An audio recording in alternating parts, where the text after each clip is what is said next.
Ola, boa tarde a todos e a todas. Vamos a dar comezo ao pleno de hoxe e vamos a inicialo con unha declaración institucional do manifesto realizado polo Consello Municipal de Igualdade para o 25 de novembro e o vai a ler María José, que é a persona designada por ese Consello. Lle dou a palabra a ela para que suba ao atril para poder ler ese manifesto.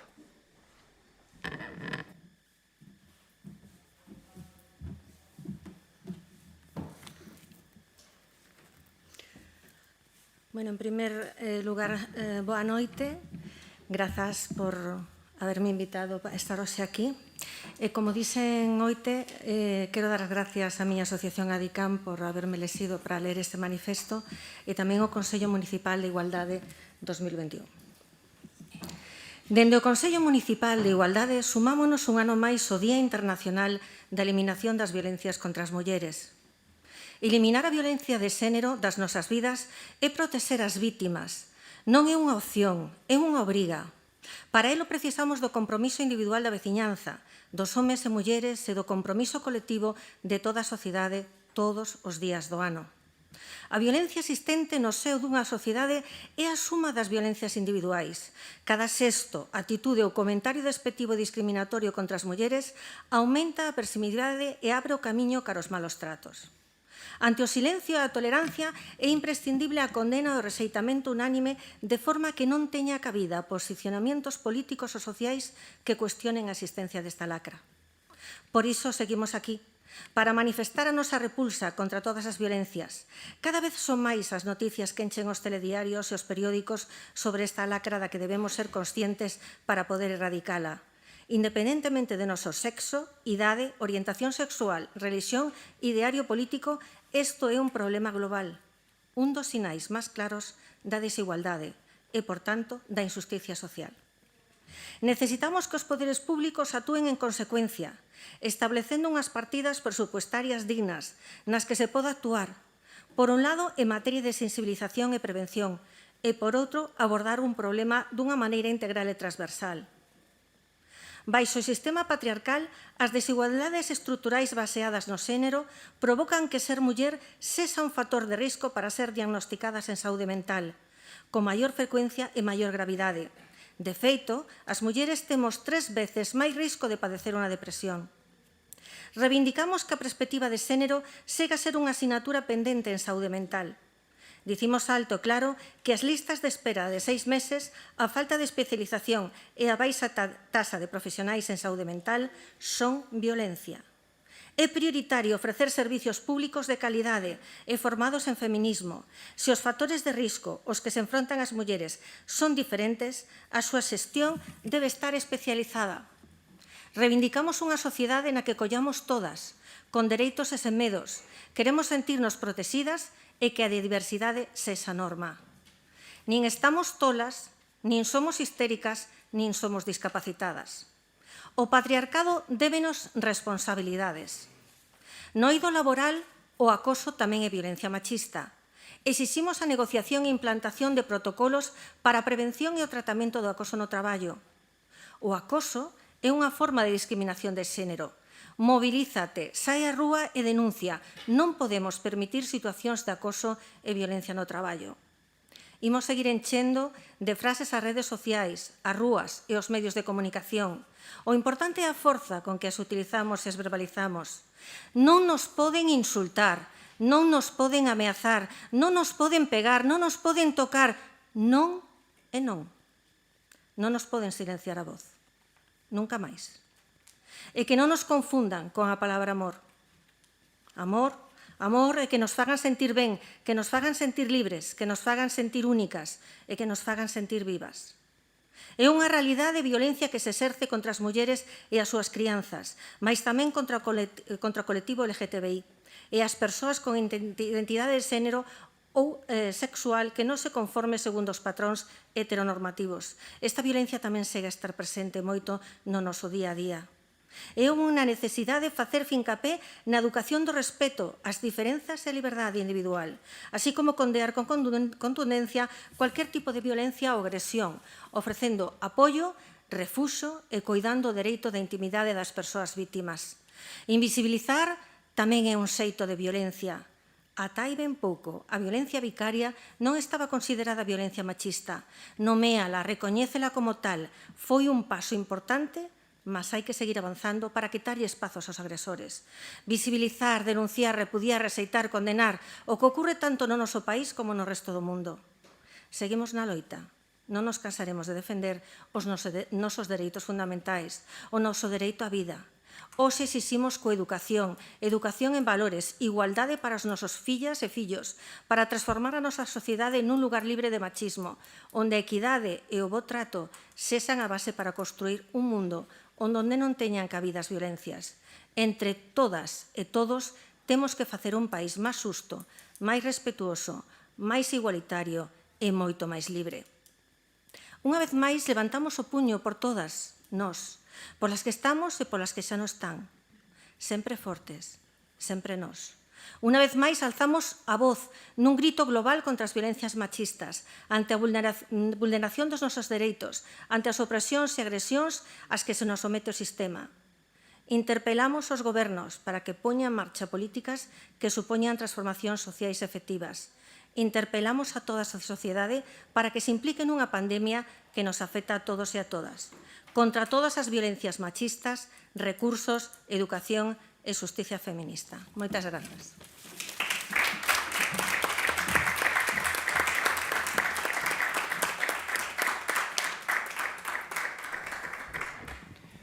Pois procedemos xa á aprobación da acta da sesión extraordinaria urxente realizada en data 18 de outubro do ano 2021.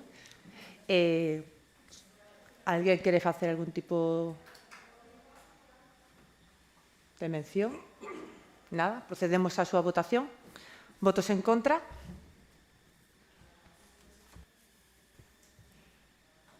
Abstencións?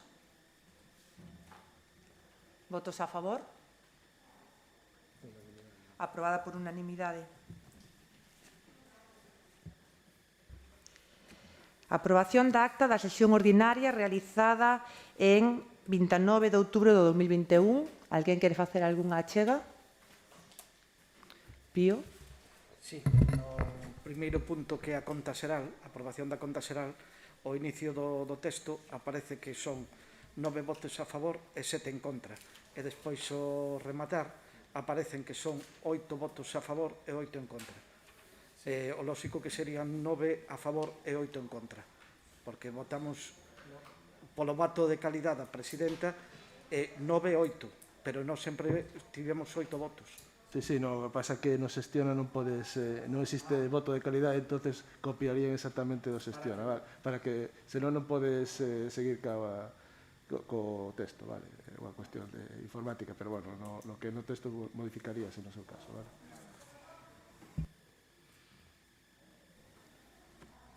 Ben, recollido eso, vamos a proceder á votación. Votos en contra? Abstencións? Votos a favor? Aprobada por unanimidade.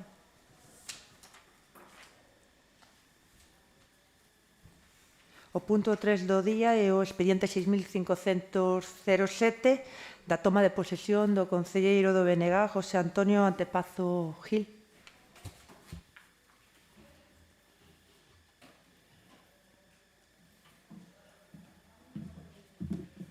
Boa tarde a todos.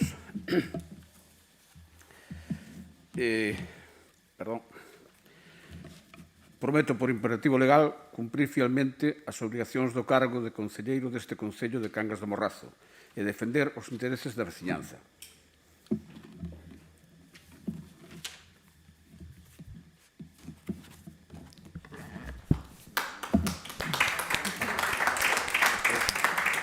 Pode proceder a ocupar o seu espacio no...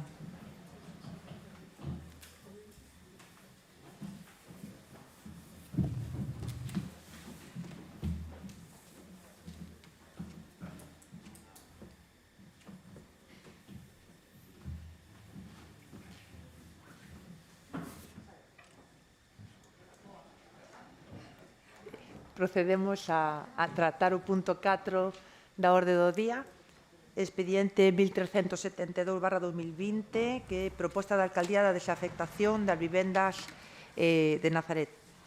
Bueno, este é un expediente que leva, pues que se comezou a tramitar no ano 2015, donde por acordo plenario se solicita a desafección das vivendas tanto do CEIP de Nazaret como do CEIP Espiñeira Aldán. Na primeira resposta que se nos fai chegar por parte de Educación se nos traslada que non se acepta o que é a desafección de Espiñeira e Aldán e sí de 3 vivendas de Nazaret, dado que en aquel momento non se está de acordo coa resolución enviada por Educación, o que se fai é presentar en primeira instancia un recurso e en segunda instancia outra reclamación, conseguindo actualmente a cesión de 6 desas vivendas do espacio de CEIP Nazaré, e o que teremos hoxe é a primeira parte, digamos, que deste expediente, que é a aprobación inicial desa afectación das vivendas para uso social. Entón, procederei a darlle palabra de turno por avante. Boa noite a todas e a todos. Tentar ser moi breve con respecto a este punto. Primeiramente, noraboa por a consecución da desafectación destas vivendas e a súa destinación a distintos usos sociais. máis que ao propio efeito da desafectación, a nosa intervención vai ir encamiñada cara ao borrador que se nos enviou de regulamento de usos tanto desa vivenda como a vivenda de uso temporal. Máis que nada, simplemente por saber un pouco tempo, plazos e próximos encontros que vamos a ter ao respecto dese documento e ao cal se nos deu oportunidade de traballar e ao cal nos como grupo aportaremos. E logo, simplemente, preguntar tamén se existe por parte do Concello valoración económica ou técnica do estado no que se atopan as vivendas e a inversión que sería preciso realizar en elas para poñelas a disposición de uso, porque entendemos que seguramente faga falta ter unha partida orzamentaria, esperemos que para os próximos orzamentos destinadas a este fin. Por a nosa parte votaremos a favor e pouco máis, nada máis. Turno de palabra para o BNG. Sí, boa tarde a todas e a todos. Antes de nada, darlle a benvida ao compañeiro Pepe Antepazo, que se incorpora agora nesta sesión plenaria. Indicar antes de nada que o BNG sabe da importancia da necesidade de actuar para conseguir vivendas de uso social, vivendas que permitan atender os serios problemas dunha parte da poboación que non conta con recursos suficientes ou estes son moi limitados para acceder a unha vivenda que é unha necesidade básica, non? E así actuamos cando tivemos opcións de co-goberno desde a Concellería de Obras e Servizos colaborando coa Concellería de Servizos Sociais, cando se iniciou, por exemplo, a rehabilitación da chamada Casa dos Pobres, que logo quedou paralizada por unha ocupación irregular e tras anos de litixio resolveu o xulgado para poder continuar coas obras e dispor de 3 vivendas sociais temporais. Por certo, nada sabemos da continuidade destas obras desde o anuncio en prensa da sentencia do xulgado. No mandato anterior solicitarase prórrogas e, ao final, o investimento que se contemplaba no plan de concellos daquel ano foi parar para outro lado. Preguntámonos agora se non hai intención de habilitar algunha partida nos orzamentos municipais para continuar coa rehabilitación da Casa dos Pobres.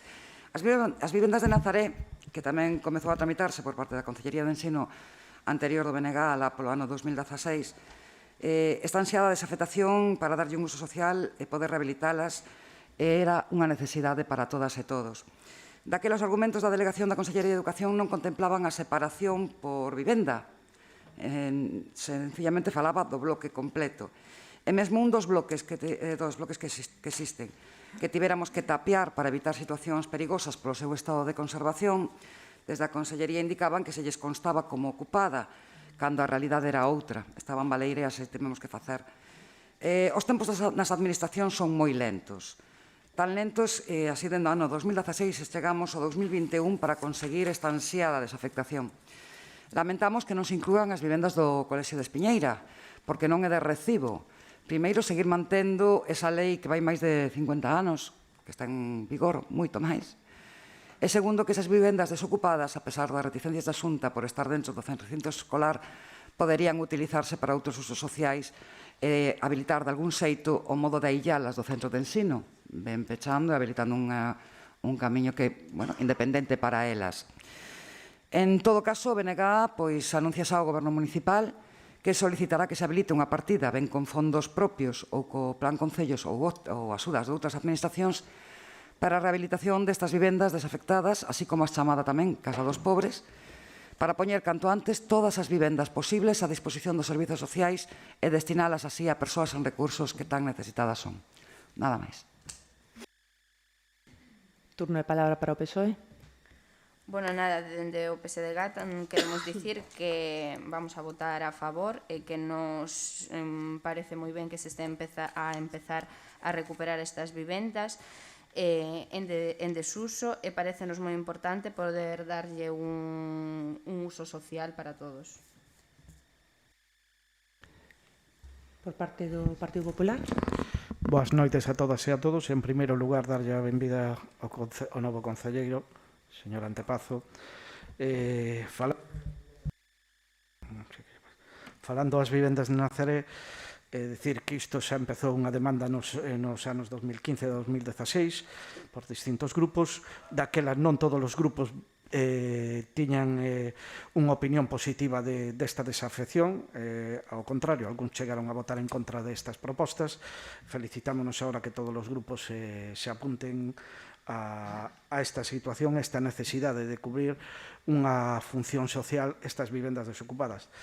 Tamén votamos en falta non pelexar por algunhas vivendas no sentido de algunhas vivendas máis no senso de que se o obxectivo desas vivendas que estén ocupadas por mestres e por docentes porque non teñen, ou por cuestións de destino, non teñen a posibilidade de ter unha vivenda cercana e teñen que utilizar esas, non nos parece lóxico que outras persoas que non estén empadroadas aí e teñan vivendas cercanas estén usando esas vivendas como segunda residencia.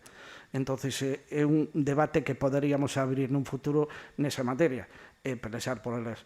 Despois non entendemos porque se no ano 2016, como ben decía a alcaldesa, se aprobaron a desafección de 3 vivendas, tamén loitar polas outras, pero púdose adiantarse ao paso de pasar as vivendas de servicio público a bens patrimoniais xa no seu momento.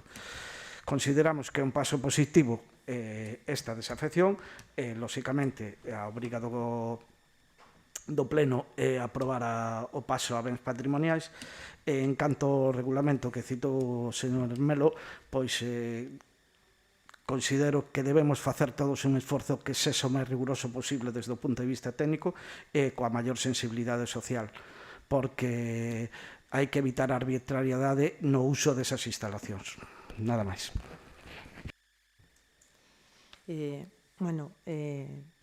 Temos que recordar, e todos habedes feito esa mención, non?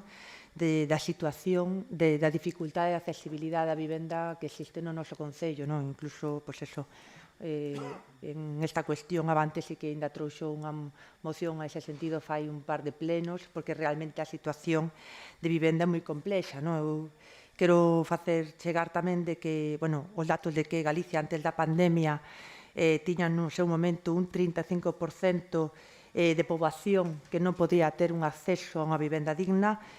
Por desgraza, eso significa máis ou menos case 1 millón de persoas.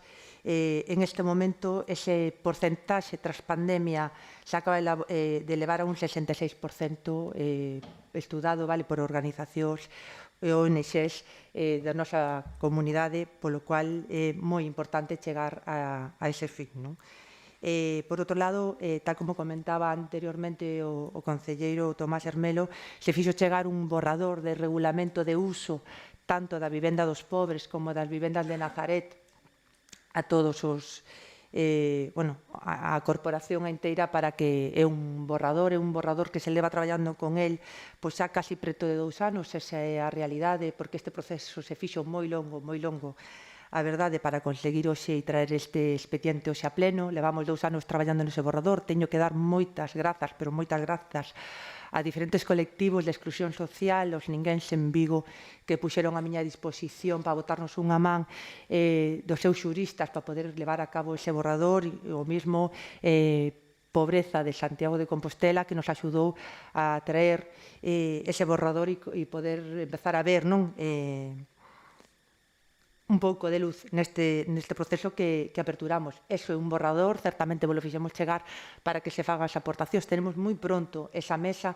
Hai que recordar ben que este proceso que abrimos hoxe, porque hoxe un inicio deste proceso, nos fai poñer en exposición pública un mes estas vivendas para que quen considere que ten que presentar algún tipo de alegacións o poida facer e, en todo caso, despois teríamos en definitivo o seguinte pleno, co cual aí cabría a posibilidade de presentar alegacións. Con respecto ao que acaba de comentar agora Pío Millán, é certo, o sea, unha das reclamacións que se presenta por parte deste Concello é moito máis ambiciosa da que se nos outorga, esa é a realidade, se fai mención que no bloque en concreto de Nazaret consideramos que hai 2 vivendas máis como mínimo que sí que se podían haber acollido a desafección.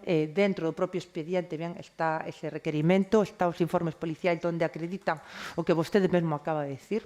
Considero que hai un par de vivendas que non están usadas polas persoas que teóricamente se dice polo regulamento que se debería usar co uso destas vivendas, completamente de acordo, pero ainda así, presentando esa documentación, eses informes de padrón, eses informes policiais e o informe presentado por este Concello, é educación quen di que non. Eso non significa que se tire a toalla, realmente creo que hai que seguir loitando polas vivendas que faltan e tamén e en eso, en contestación ao BNG, creo que de verdade sí que creo que hai fórmulas para aillar as vivendas de Aldán Espiñeira para poder recuperar o seu uso, porque así tamén o pon a norma, non? Se non está usado por mestres en activo, esas vivendas deberían ser recuperadas directamente para este Concello. O procedimento se fixo longo porque son eso.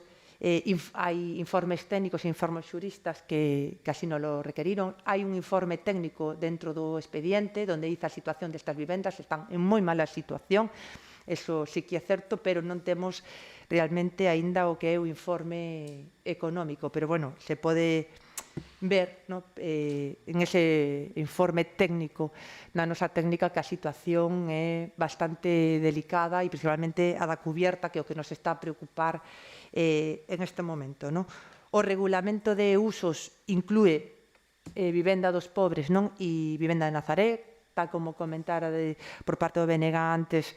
A vivenda dos pobres tiña unha partida no capítulo 6 que por ser de inversión desapareceu desa partida e, en todo caso, en este momento tocaría certamente acordar entre toda a corporación que partida económica se aplican a estas vivendas para empezar a funcionar con elas e empezar a traballar con elas. Pero sí que é certo que o regulamento tamén nos vai levar tempo, tamén nos vai quedar moito que traballar con el porque é moi amplio e non queremos que quede a dúbida de outra vez dunha ocupación que nos leve 4 anos nos xulgados e por iso é importante tamén, antes de facer uso desas vivendas, que ese regulamento se poida aprobar.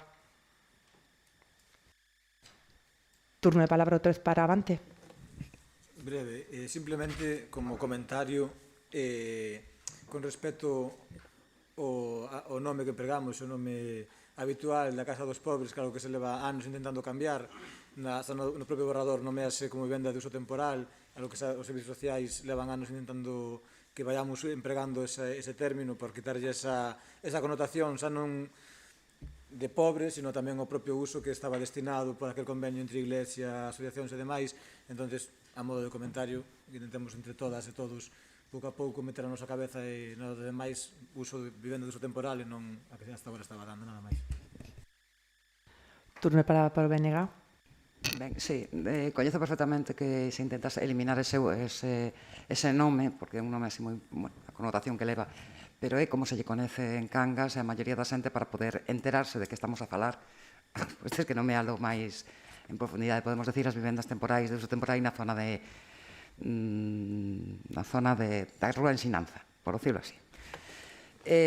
Bueno, únicamente engadir que efectivamente a nós non nos chega só con estas vivendas, porque a necesidade de vivenda en Cangas é moi alta, é moi grande, hai demasiada xente, por desgraza, que necesita desas vivendas. Sabemos que o regulamento vai a durar moito tempo e vai ser longo a tramitación, pero que mentras temos que xa traballar para habilitar esas vivendas, acondicionalas. As que están en peor estado son as do bloque pechado, tapiado de Nazaré, están en moi mal estado, o tellado hai que tocalo sí ou sí inmediatamente. a chamada esta de vivendas temporais da Rúa Ensinanza xa estaban prácticamente todas as obras en marcha, sería cuestión de continuar coas obras, porque xa estaba todo preparado e en marcha, máis hai instalacións montadas, e, por tanto, ir tirar para adiante, pero inmediatamente. O que se pediría era continuar cos trámites, e así o faremos nun pleno da corporación para que tomemos ese acordo, así faremos por escrito por parte do BNG, esas vivendas de Espiñeira, que sabemos que poden ser ailladas do recinto escolar e solicitar a súa desafectación, que sí que é necesaria, porque, como digo, cantas máis vivendas teñamos a disposición, moito mellor. Non é de recibo que esas vivendas estén ocupadas, entre comillas, para outros usos residenciais que non son os desa lei. E tamén abocar aos grandes, nos farémolo así chegar ao noso representante no Parlamento Español, pero instamos os grupos mayoritarios que teñen bastantes máis deputadas e deputados galegos que defenden os intereses de Madrid, non de Galiza, a que eliminen dunha vez e corrixan esa lei que xa non ten sentido, tal e como está redactada, porque ven danos que non queremos lembrar. Por favor, se tedes bastantes máis deputados e deputadas, nos farémolo a través do noso portavoz en Madrid e agardamos que os dous grupos maioritarios apoien a modificación desa lei. Turno de palabra para o PSOE. Nada, repetir un pouco o que dixo a compañeira, que está moi ben, pero que hai que poñerse en marcha para recuperar máis vivendas, xa que é moi necesario. Turno de palabra para o PP. Pois para pechar este turno de intervencións, simplemente quero pedir que a Xunta de Galicia aumente o orzamento que ten tamén e a coordinación cos concellos e coas entidades do terceiro sector, a facilidade do alugueiro social, que fronte a esta emerxencia, a futura lei estatal polo dereito á vivenda e o plan estatal de acceso á vivenda, así como os fondos como son os Next Generation, representa unha oportunidade para asegurar a función social da vivenda para todos e para todas. E procedemos, en este caso, á votación. Votos en contra? Abstencións? Votos a favor?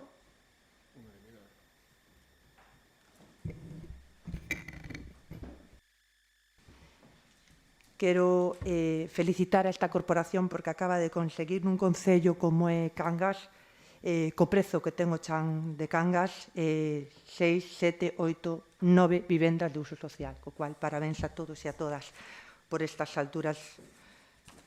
Procedemos ao punto número 2 do día. O 5, claro, que as actas tiñan os seus números. O expediente 827, proposta de alcaldía sobre a aprobación inicial do plan de emerxencia. Este é un plan que leva tamén desde o ano 2019 traballándose sobre o mesmo. Hai unha lei, a 5/2007 de emerxencias de Galicia, onde xa se fala da necesidade de a existencia deste plan en materia competencia de protección civil, que é a prevención e a defensa contra os incendios tamén forestais. No ano 2018, a 6 de xullo, a Fiscalía Xeral do Estado, a través dun oficio, require información sobre a existencia dun plan de emerxencias e en adiante, o PAN, que é o de incendios. Reitera esta solicitude o día 5 de novembro do ano 2018 e o Servicio Municipal de Protección Civil emitiu informes sobre os citados oficios no seu expediente do Xestiona 5682/2018. A raíz de aí se empeza a elaborar este plan de emerxencias municipal e é o que hoxe traemos nunha aprobación inicial. Hai que recordar que o procedimento, que é importante, hoxe solamente se aprobaría o que é a aprobación inicial, Despois estaría en exposición pública. Posteriormente, tería que convocarse a Xunta Local de Protección Civil e, digamos que, ratificar si existen alegacións ou non a este plan para, posteriormente, traelo a pleno e aprobación definitiva. Paso o turno de palabra avante. Ben, boas tardes a todos e a todas. Nada, bueno, en relación a este asunto, quixera trasladar novamente preguntas que se fixeron na comisión informativa para coñecer un pouquiño máis en profundidade como foi a xestión deste plan, coñecer que foi a empresa adxudicataria, por exemplo, coñecer cales foron os fondos que o Concello empregou para a redacción do propio plan de emerxencias, que aínda que bueno, como a alcaldesa traslada, prácticamente é de obrigado cumplimento por parte dos concellos ter este plan de emerxencias, pero, bueno, de alguma maneira, finalmente, tamén son plans que se teñen que redactar con fondos propios, non? Con fondos do Concello, co cal sí que nos gustaría coñecer tamén a maiores esa información de cantos cartos supuso a redacción do propio proxecto e cal foi a empresa redactora, porque, bueno, creo que é un documento que, por primeira vez, podemos decir que é un documento que é lexible, que é un documento que se pode ler, que está bastante ben feito. De todas maneiras, sí que é certo que non coñecíamos como foi tramitado previamente, se trouxo a este pleno como unha aprobación inicial e nos falta profundizar no documento, sobre todo para ver a posibilidade, como ben dices, de no período de exposición pública, o mellor, poder facer o mellor incluso algunha achega ou algunha apreciación que poidamos facer ao resto dos grupos municipais, co cal, neste momento, para nós, o voto vai a ser unha abstención para poder profundizar un pouco máis no documento e, de cara ao futuro, mellor na aprobación definitiva, valorar o documento completo. Polo de agora, nada máis. Turno de palabra para o BNG. Sí, se ben é certo tamén o que comentaba a alcaldesa, de que isto ven de atrás, non só do 2019, xa existe un documento do 2018, que ademais incluso chama a atención, existe un documento do 2018 requerindo unha información e unha documentación que se registra despois en xullo de 2019, cando hai unha retención de crédito pois anterior, de marzo, se non me equivoco, do 2019. Chaman a atención eses documentos, como digo, un presentado datado no xuño de 2018, registrado en xullo de 2019 e con unha retención de crédito anterior de marzo de 2019. Son, bueno, como digo eu, curiosidades deste expediente. Destacamos, bueno, que este asunto que, como digo, ven de atrás, ven do mandato anterior, tardouse moitísimo na súa tramitación, non entendemos eses trámites, tanta, bueno, desidia, por decirlo así, para non continuar co proceso, porque era un contrato menor. Si figura a empresa adxudicataria, figuran 3 empresas no expediente, figura o importe tamén, se non me equivoco, no expediente do que custou. Isto está todo no expediente, ou poden acceder a él, polo menos. Imagino que o resto dos concelleiros e concelleiras tamén pudieron acceder.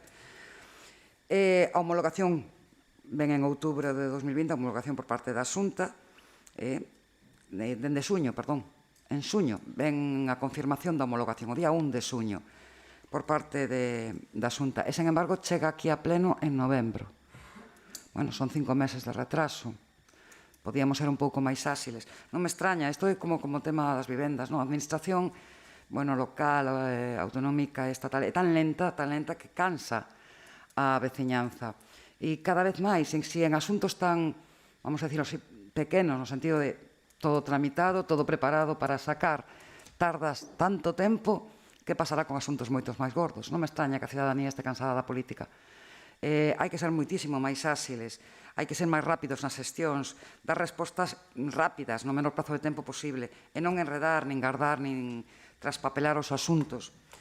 Male ser un documento moi extenso que hai que revisar en profundidade, porque, como digo, é longo, temos aí un mes de exposición.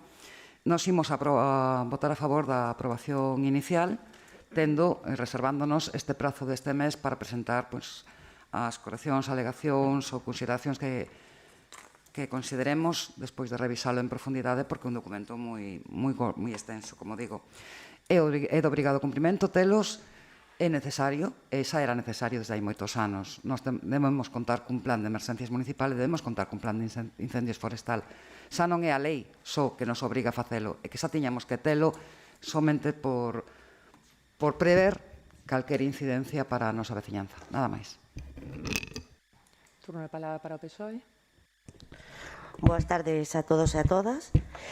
Por parte do PSOE vamos a apoiar este inicio de expediente. Consideramos, como dixo a compañeira, que é algo fundamental, sobre todo pois polo ano que pasamos, non? Pero gustaríanos, solicitamos tamén que se inclúa un cadro de suxerencias por parte dos corpos da Policía Local, do 061, da Garda Civil, de Bombeiros, xa que eles son os que mellor coñecen as necesidades nestes casos. Por o momento, nada máis. Turno de palabra para o PP. Boas noites outra vez. A verdade é que é un documento moi extenso que nunha semana non nos deu tempo a revisalo. O pouco que revisamos por encima, pois hai certos imprecisións por falta de actualización. Por exemplo, no equipo de dirección do Plan de Emerxencia Municipal constan persoas que xa non forman parte do goberno municipal e como tal se debería modificar. Estamos falando de que en 5 meses non se fixeron esas modificacións. Vieiros que eran de outras administracións e que ahora son municipales constan a nome de outras administracións. E así, visto por encima, lóxicamente, cando profundicemos, toparemos moitas máis, seguro que topamos moitas máis deficiencias no senso de que hai un problema de actualización do documento. O documento xa está obsoleto a día de hoxe. Como ben decía a señora Giraldez, desde o mes de xuño que se aprobou, e nós o que desexamos é que este documento non sea como outros moitos documentos que se aproban neste Concello, métense no queixón e aí quedan, porque esta é unha situación, as emerxencias municipais e os contraincendios, algo dinámico e variable. E, lóxicamente, hai que ir actualizándoyo pouco a pouco e se o metemos no queixón queda totalmente obsoleto e non nos sirve de nada. Porque falemos desde o punto de vista industrial, os riscos que produce unha industria que manexa amoníaco ou outras cuestións, se non acoplamos eses novos datos ou hai falta deses datos neste documento, non sabemos realmente os riscos que corren, e como iso en moitos outros sectores. Volvo a repetir, é moi extenso, rogaría a Secretaría Municipal que nos dera acceso, porque a partir de hoxe borrarase a documentación a través da sede electrónica, pero polo menos a través de Xestiona que podamos ter acceso ao todo o expediente para poder seguir consultando esa documentación. Nos ímonos a soster sendo coherentes coa falta de tempo para poder estudiálo en profundidade e as dúbidas que nos provoca a falta de actualización do documento. Ben, vamos a intentar respostar un pouquiño todos o que se fixo chegar. Por un lado, hai un expediente aperturado o 5.672 do ano 2018, ben, que en todo caso podremos darlles acceso, ben. O contrato menor está tamén no expediente 827/2019, asinado o 23 de maio do 2019, nese sentido. Sí que é certo que hai cousas que eu, en certos momentos non podo dicir que pasou, ben, porque non estaba, esa é a realidade. Entón, este é do 23 de maio do 2019. Sí que é certo que hai, neste proceso se fai unha entrega dun primer borrador, a empresa que se outorga é a Uproga, por 14.970 euros máis IVA. Ese é o que poden atopar no expediente do contrato menor. Aí faixa a entrega dun primer borrador en Vicepresidencia e Consellería de Presidencia da Administración Pública e Xustiza, que é a Dirección Xeral de Emerxencias e Interior, e a primeira resposta, que é o 27 de maio do 20, nos comunican que non cumple o PEMU debido a unha modificación que hai no plan de incendios con respecto a unha suxerencia do Distrito 19 de Incendios. A raíz de eso se presenta unha nova rectificación que se nos contesta tamén o 14 de outubro do 20, volven a comentarnos que non cumplen os criterios, tamén en base a unha modificación do plan de emerxencias da planta de gas da Portela, dun novo protocolo en ese sentido. Entón, se aporta unha nova modificación a ese plan, por eso se atopa no tempo posiblemente ese cambios de legislación ás que se refiren, e neste 6 de xuño digamos que o que a Dirección Xeral de Emerxencias e Interior nos pasa a aprobación para a homologación de dito documento. Se demora, é certo que desde xuño a hoxe a traer este pleno, porque unha vez que se aprobe o inicio deste expediente temos que facer unha exposición pública. Quen puido ter a posibilidade e se lle dará acceso aos expedientes para que teñan máis tempo para poder velo, é un expediente moi longo onde contempla moitas capas de actuación e nel tamén hai datos persoais con identificación persoal que iso nos supuxo preguntar como se faría esa publicación, esa exposición pública, protexendo sempre coa Lei de Protección de Datos eses datos que contempla todo ese documento que é moi extenso. Unha vez que xa temos claro como vai ser esa exposición pública e cando tomamos a decisión xa de poder seguir o procedimento de forma correcta. Por iso traemos justamente xa a pleno esa aprobación inicial. Reitero igual o que comentan o resto da corporación, vamos ter esa posibilidade na exposición pública de presentar as emendas, alegacións que vexan oportunas, calquer organismo, ben policía local, ben bombeiros, ben calquer tipo de corpo pode presentar alegacións a este documento, porque para iso se abre ese plazo para poder melloralo, que do que se trata justamente de poder mellorar este documento que de verdade teña unha función importante. Hai que recordar que é o plan de emerxencias que vai seguir este Concello, co cual é moi importante esa coordinación entre diferentes recursos dos que podamos contar neste Concello, que é do que se trata neste plan. Aperturo novamente plan de turno para Avante. Moi breve, eu creo que moitas das cousas que se acaban de trasladar se poderían ter tratado perfectamente nunha comisión informativa, que para iso están as comisións informativas. Os grupos realizaron preguntas na comisión informativa que non se responderon. Para iso están, eu creo que aquí nos plenos con estes temas ás veces podemos ser moito máis áxiles se a información se dá nas comisións informativas, que creo que é onde corresponde. Nada máis. Turno de palabra para o BNG, turno de palabra para o PSOE, turno de palabra para o PP. Solo comentar que na comisión informativa só se preguntou pola demora do expediente, non houve ningunha outra pregunta. Só teño esa anotación. Vamos a proceder á votación do punto. Votos en contra? Abstencións?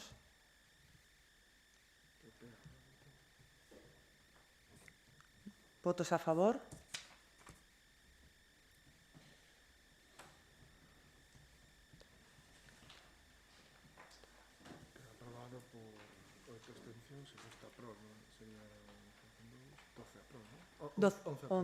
Once aprol. Aprobada por 11 votos aprol.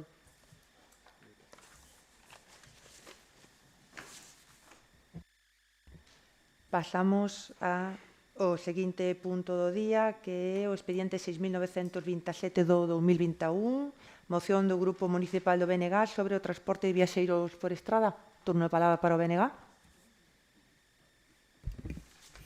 Bueno, en xaneiro de 2019 foi cando se estaban facendo as alegacións ao plan que estaba expoñendo a Xunta de Transporte. Bueno, naquele momento pareceunos o máis importante era darlle un servicio a traballadores pois tanto da sanidade como incluso de Citroën. E igual, non sei, teño que facer unha autocrítica. O mellor, pois, despisteime naquele momento, que eu era concelleira de mobilidade, despisteime de ver os trayectos exactamente hasta o final, non? E agora, pois, porque eu non son usuaria, pero sí que teño xente que me está contando de que non hai un solo autobús que chega á estación de autobuses. Bueno, eu puseme en contacto coa empresa para preguntar se realmente eso era certo ou se era pola pandemia ou se había... E dixeronme que era así, que o plan de transportes desta zona cando se aprobou que era en esa situación de que non había un autobús que chegara á estación de autobuses. Previamente a este plan sí que había autobuses que chegaban á estación de autobuses, e agora resulta que Cangas non pode comunicarse con ningunha outra vila nin da comarca, non pode ir a Bayona, nin poden ir a Lugo sin facer varios transbordos. O sea, en vez de ter un autobús que fora directamente de Cangas á estación de autobuses e ali, pois, coller o autobús que necesitaras para ir pois, hasta Porto, hasta Madrid, a onde fora, pois resulta que non temos esa conexión. Ahora tamén en breves pois, farase a intermodal e tamén nos quedamos fora de non poder coller un autobús pois, para despois coller un tren na estación de Vigo. ¿No? Entón, ese é un pouco o motivo de traer aquí esta moción. O punto de acordo é instar a Xunta de Galicia para ampliación de horarios e modificación de rutas de transporte regular de viaxeiros por estrada de Cangas Vigo para que se incluya o paso pola estación de autobuses de Vigo no futuro pola nova estación intermodal. Turno de palabra para Avante.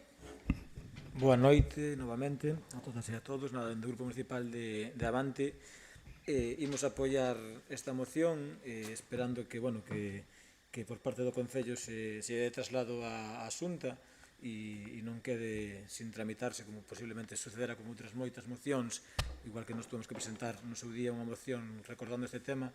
Esperamos que esta si se traslade.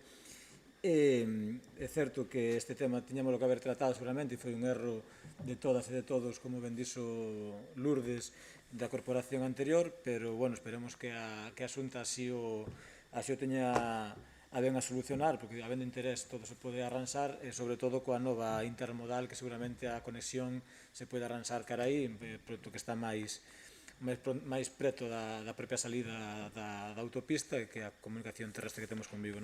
Polo tanto, dentro do noso grupo municipal, nada máis que aportar e apoiaremos esta moción. Turno de palabra para o PSOE. Pois nós tamén vamos a apoiar a moción. Solicitamos que se lle envíe o máis pronto posible á Xunta de Galicia para que a Xunta teña ben en arranxar estas deficiencias que estamos a padecer agora e que teñamos a partir de máis pronto que tarde comunicación coas dúas estacións en Vigo. Nada máis para ahora. Turno de palabra para o Conselleiro de Transporte. Sí, vamos a ver, creo que a moción é máis que oportuna. Xa neste momento se están dando traslado á Xunta a problemática que nos están facendo chegar os usuarios, que ademais é máis problemática do que parece porque hai peticións que son contrapostas, habría que ver como armonizalas. Entón, a moción é oportuna, creo que a autocrítica que fai Lourdes, creo que tampouco as cousas teñen por que ser inalterables. Agora hai unha situación novedosa, que ademais se incorporan na moción, por lo tanto, eu creo que hai que garantizar os traslados, estamos de acordo que se está dicindo, igual que se deu traslado ás peticións veciñais, eu creo que isto, con toda a razón do mundo, hai que dar traslado a isto, e incluso, eu diría xa, por poñer un exemplo como se fixo coa Consellería de Sanidade, incluso co refrendo de todos os grupos que queran sumar, que esta problemática poda ser trasladado. En principio, nos consta que desde a Consellería hai receptividade, quedaron de estudiar esta problemática, pero evidentemente, pois, co refrendo do Pleno será moitísimo mellor. Nada máis. Turno de palabra para o PP. Sí, hola, boas noites a todos e a todas. Dende o noso grupo tamén imos apoiar a moción. Está claro que todas as medidas que estexan destinadas a facilitar, mellorar e incentivar o transporte público son boas, está claro. Desta maneira, favorecer a economía das familias e contribuir á reducción de emisións contaminantes. Nada máis. Turno de palabra para o BNG. Bueno, eu quería facer unha pequena mención a que sei que hai uns colectivos que necesitan tamén uns cambios de ruta por facilitarlles a chegada aos seus postos de traballo, pero que se están mobilizando por iso. Eu penso que é un tema moi delicado que hai que ter moito cuidado porque a veces hai cambios que poden perjudicar a outros usuarios. Entón, o mellor o que hai que pedir é que se haxan máis autobuses, e que hai uns que vayan por un lado, outro que vas por outro, pero que non podemos, o que hai, que está dando un servicio, que estou falando de uns que están pasando en este momento, son os únicos que pasan pola parte alta de Vigo, pola zona de Pizarro, non pode prescindirse dese servicio de ninguna maneira, de que pase é único, porque os demais van a Bouzas polo Areal, non se pode prescindir dese servicio, aínda que o mellor algúns usuarios necesiten que sea máis lixeiro o autobús o destino que teñen, pero que non é esa a solución.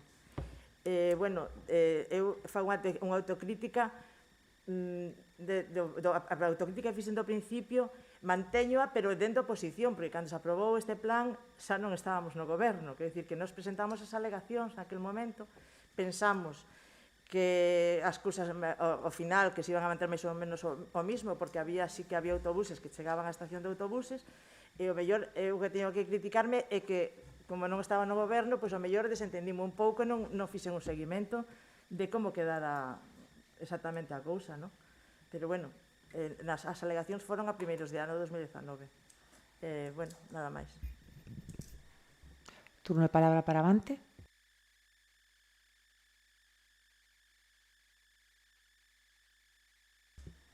Pois procedemos a votación. Votos en contra? Abstencións? Votos a favor? Aprobada por unanimidade.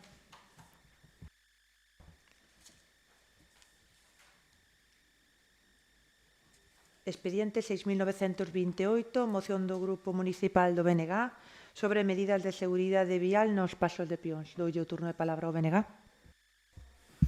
Sí, boa noite novamente. Inda que as razóns dos accidentes son moitas e variadas, coa chegada do outono e inverno, as condicións meteorolóxicas máis adversas, menos número de horas de luz, etc., medran os factores que poden influir nun maior número de accidentes e incidencias. A incorrecta ou incompleta sinalización e iluminación dos pasos de peóns é, de seguro, unha das causas importantes polas que se producen e se poden evitar os mesmos.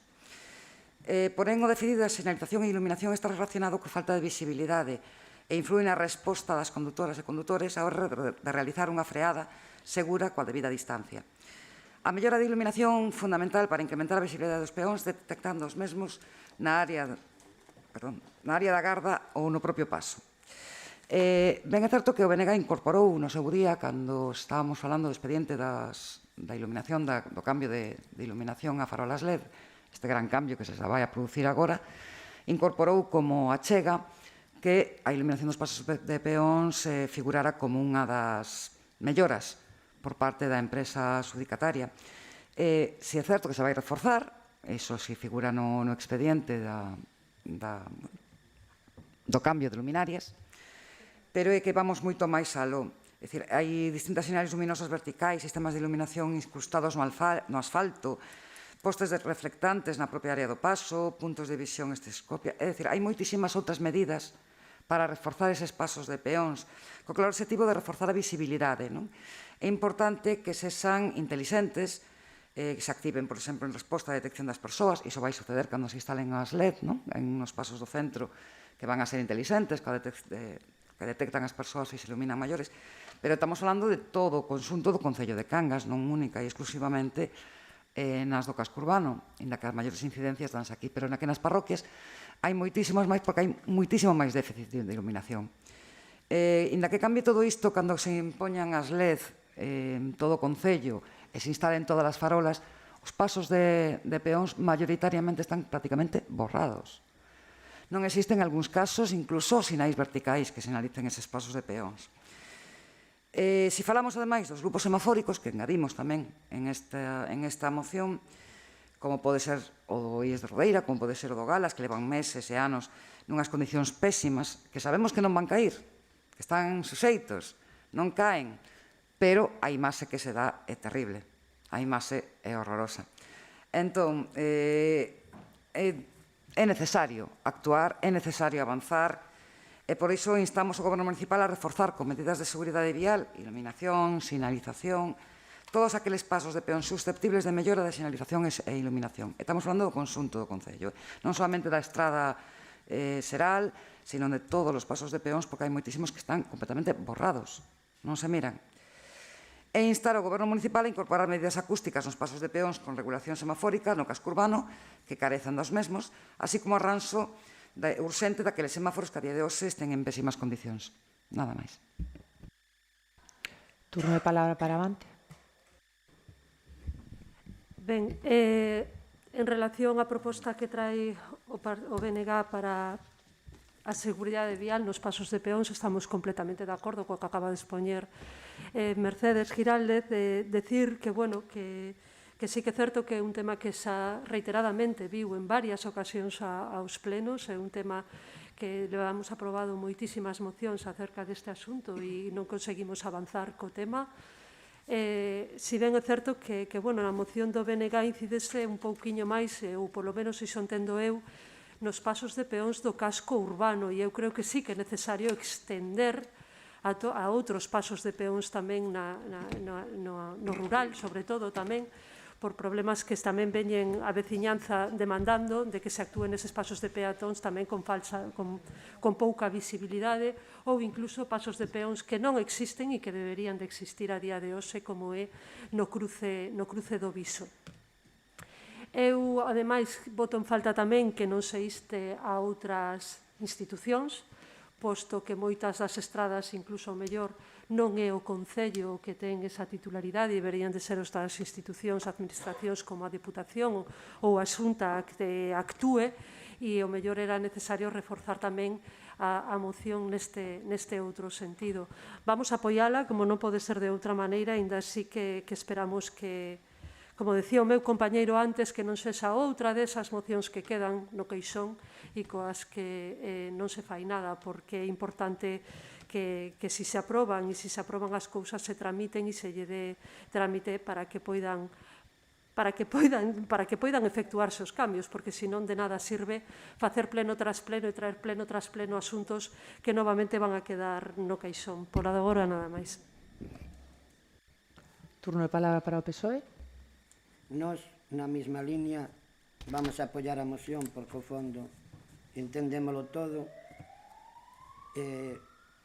O mismo que dixo Ángela, creo que hai que darlle pa diante, pero que non quede no queixón, porque se aprobamos a moción e despois járdanse, estamos sempre no mismo. Por ahora, nada máis.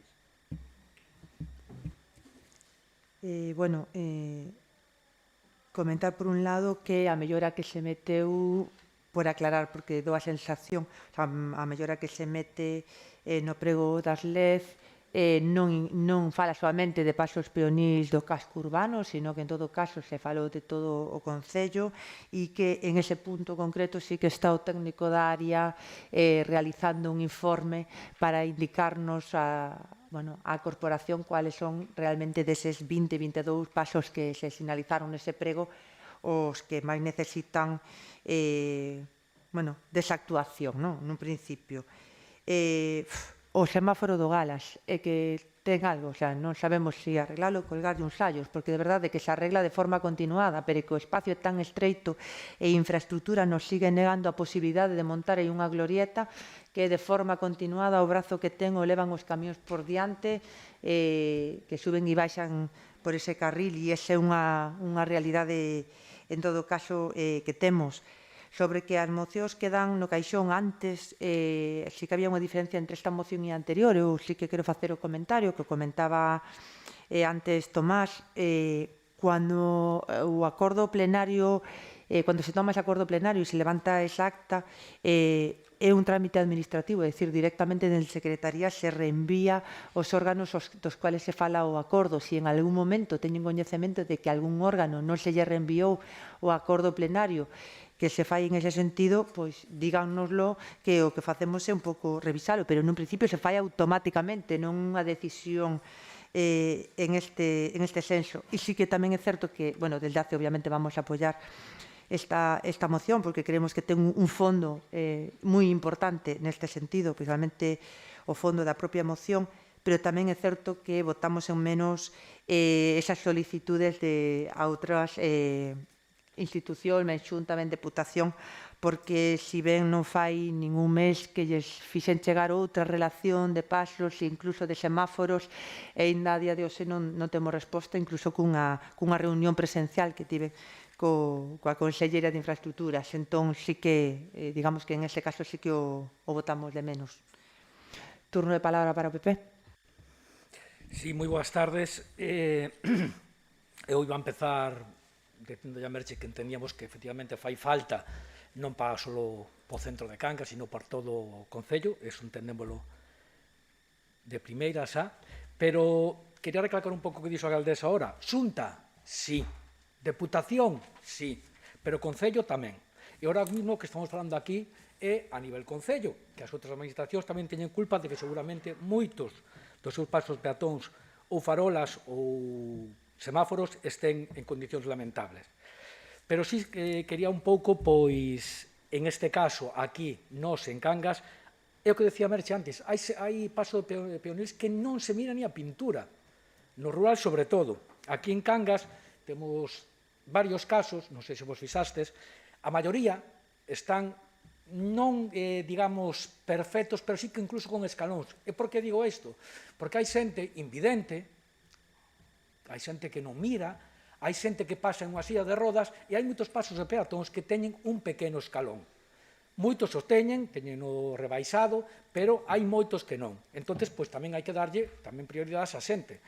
En este caso que temos aquí enfrente, o mega paso este que temos aquí, ahora mismo non funcionan ou se quitaron as señales acústicas cando antes existían. Dicen que foron por problemas dos veciños, que si sonaban, que non sonaban. A ver, a maioría da xente que, diga, de alguma maneira, vamos a chamala así, non temos ninguna dificultad, pero hai moita xente que ten dificultades. Entonces, tamén temos que mirar eso. Eu quero incidir un pouco, Merchi, tamén, aparte de todo isto, de que sí, de que fai falta facer, de alguma maneira, obras ou pintado en todos, hai que recalcar que, non sei se nos acordamos, ha habido moitos accidentes, incluso mortes en paso de peatóns por culpa da mala señalización.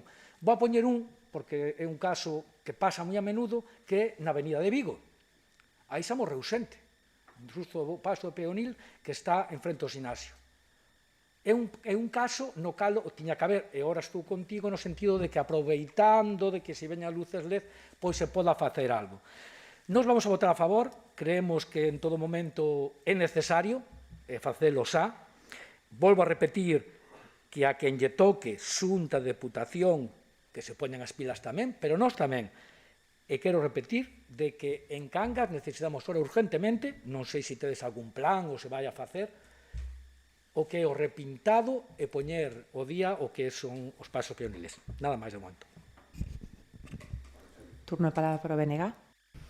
Ben, só vou indicar dúas cousas. Respecto ao que comentaba antes na moción, e así os puxen tamén, e na moción, pode leela, no primeiro punto mesmo, non falamos do casco urbano, non solamente.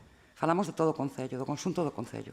Sempre falamos do conxunto do Concello, porque hai zonas e parroquias e lugares onde os pasos peonís ou son inexistentes ou están totalmente borrados, e nin siquiera con sinalización vertical, que iso é máis grave todavía. O de instar ao Goberno Municipal a reforzar, o Goberno Municipal, aparte de reforzar os seus propios nas súas vías, pode perfectamente con esta moción instar a outras administracións que lle corresponden polas súas vías o reforzo de iluminación e mellora deses pasos. E así se fixo sempre, é dicir, instábamos ao Goberno Municipal a facelo e as que lle corresponden ás estradas provinciais ou ás estradas autonómicas se lle trasladaba a solicitude. Pero, por desgraza, sempre nos tocou actuar dentro do Goberno Municipal pintando, sinalizando e reforzando os pasos de peóns porque as outras administracións non actuaban. Deixo eu cair aí. Dende logo, unha das máis importantes que había que atravesa o Concello de Cangas, que é unha estrada autonómica que atravesa todo o centro, como digo, desenténdense totalmente. A outra, que tamén é unha estrada autonómica que atravesa as parroquias de Ibaldán, tamén se desentenden. Pasos de peoníns que se levan reclamando durante anos como para nós imprescindible non só o viso, que ademais presentamos mocións ao respecto, sino tamén o paso que está despois da curva do Gatañal. Aí imprescindible, por aí pasan nenos e nenas continuamente todos os días. nenos e nenas que van ao cole ou que van a unha excursión ou atravesan para ir á parroquia para cruzar a estrada. Ese paso aí non existe, non se contempla e é imprescindible. Pero, como digo, agradezo que todos os grupos apoyen esta medida porque, de verdade, a visibilidade actualmente é prácticamente nefasta en moitísimos pasos. Están moi borrados, na maioría, polas aforas, e no mesmo no casco urbano tamén. Inda que se reforce con iluminación cando se cambia a LED, non vai chegar, hai que reforzar con outras sinais, e as sinais acústicas, coincido co representante do Partido Popular, as sinais acústicas que existían, que agora non existen, ou grupos semafóricos, en outros puntos tamén son necesarias, porque, por desgracia, hai moitas persoas que non ven e necesitan desas sinais acústicas para cruzar. A rebaixa, existía un plan no mandato anterior para ir rebaixando todos os accesos dos pasos peonís, iso existiu, ese plan estaba en marcha, quedou aí, nos fomos reforzando ata que rematou o mandato. Non sabemos despois que se fixo a maiores. Grazas polo apoio e esperemos que non teñamos que vir continuamente con mocións reiteradas como esta, porque a seguridade, eu creo que a seguridade é prioritaria, nada máis. Turno de palabra para o PSOE. Turno de palabra para o PP. Cousa máis, eu, xa acabando, xa termino, quería decir tamén, é un caso un pouco paradigmático, pero quería recalcarlo un pouco. Temos un paso de peatóns aquí, nun paseo, polo cal pasa a Policía Nacional todos os días. Non sei se é moi normal iso, eu non mirei en ningún lado, entendo que a única opción de paso sea esa, non sei se a mellor hai outra, non lle bota a culpa a Policía, senón, digamos, a xente que teña a responsabilidade de que por ese paso pase a Policía. Por que o digo? Porque a mí me sucedeu de estar paseando por aí e salir a Policía toda a leche, por decirlo de alguma maneira, e terte que tirar un pouco a cera. Entonces, ver un pouco que estamos intentando peonalizar Cangas, que calles e tal, e cando un coche dos municipales pasa por diante e por encima de un paso de peatóns. Non sei se iso se pode arranxar de alguma maneira, porque tampouco queda moi bonito, que non bonito en canto a bonito, senón a seguridade das persoas que pasan todos os días por aí que teñen que apartarse. Nada máis.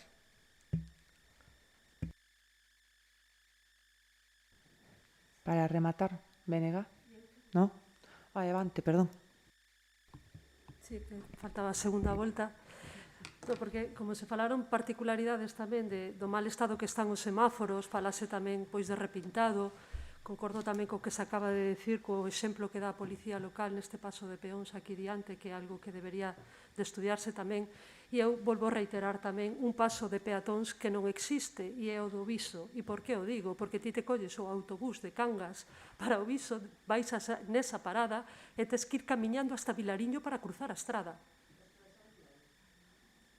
E virte andando po Viso, que estamos na mesma. Quero dicir que é un paso de peóns, porque falamos de repintado, pero mellor hai que estudiar tamén en que puntos é necesario tamén estudiar, poñer novos pasos de peatóns, que é algo que deba demandando moitísima veciñanza, que se baixa no autobús e que precisan un paso de peóns para cruzar dun lado a outro da beirarrúa.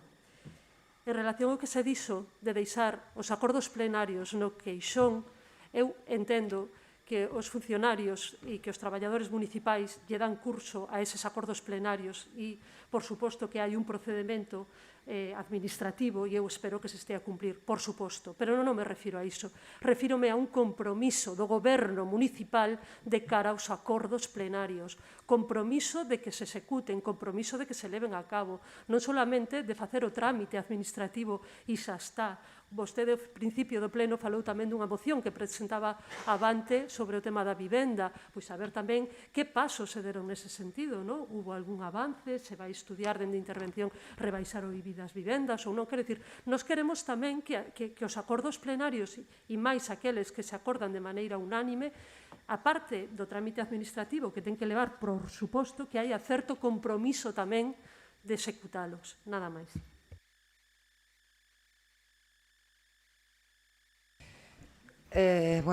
Solamente indicar que xa se aprobou unha moción por unanimidade reclamando o paso de peóns do Viso, o paso de peóns despois da curva do Gatañal, e, bueno, como ben decían, gustaríanos saber que resultado deu a tramitación administrativa desa moción e se a Xunta de Galiza respostou positivamente a esa solicitude. Bueno, eso será unha pregunta que faremos ao final do pleno. Só indicar eso, que xa están aprobadas mocións, ademais presentada por BNG, algunha delas, sobre eses pasos de peonís, nada máis. Bueno, buscarei o expediente de fai 2 semanas que Infraestructuras enviou unha relación de paso de peóns que nos denegan en diferentes puntos e que sí que ben é certo que fixen chegar as asociacións e colectivos do IO porque é a parroquia que máis lles afecta, porque eran bastantes os que eles habían demandado e nos denegan todos por non considerar que sexa unha vía de alto accidente tal como ven as alegacións. Eu fixen chegar aos colectivos por si desexaban aportar algo, pero lles farei chegar a vostedes. A verdade que a moción non tiña coñecemento, pero sí que os colectivos que estiveron reunidos comigo xa fará 2 meses por aí, mes e pico, sí que teñen ese documento sin ningún tipo de problema. O buscarei e os fago chegar á corporación tamén para que poidan ver que paso de peón se nos denegan. E que sí que fai mención a unhas aportacións, a propia resposta de Infraestructuras fai mención ás peticións duns colectivos das parroquias do IO e así se lles fai chegar. Eu, por iso lle digo que vou comprobar, pois lle comento que así non lo fixeron chegar, por iso yo farei chegar, pero sí que é certo. Pois por iso lle comento igualmente. Incluso hai unha petición, por unha persona invidente na zona de Vilariño que pediu a Deputación varias veces ese paso e que tampouco foi aceptada, pero é unha petición persoal, particular, que se lle dá traslado á persoa que así o solicita. Procedemos á votación da moción. Votos en contra? Perdón. Votos en contra? Abstencións? Votos a favor? Aprobada por unanimidade.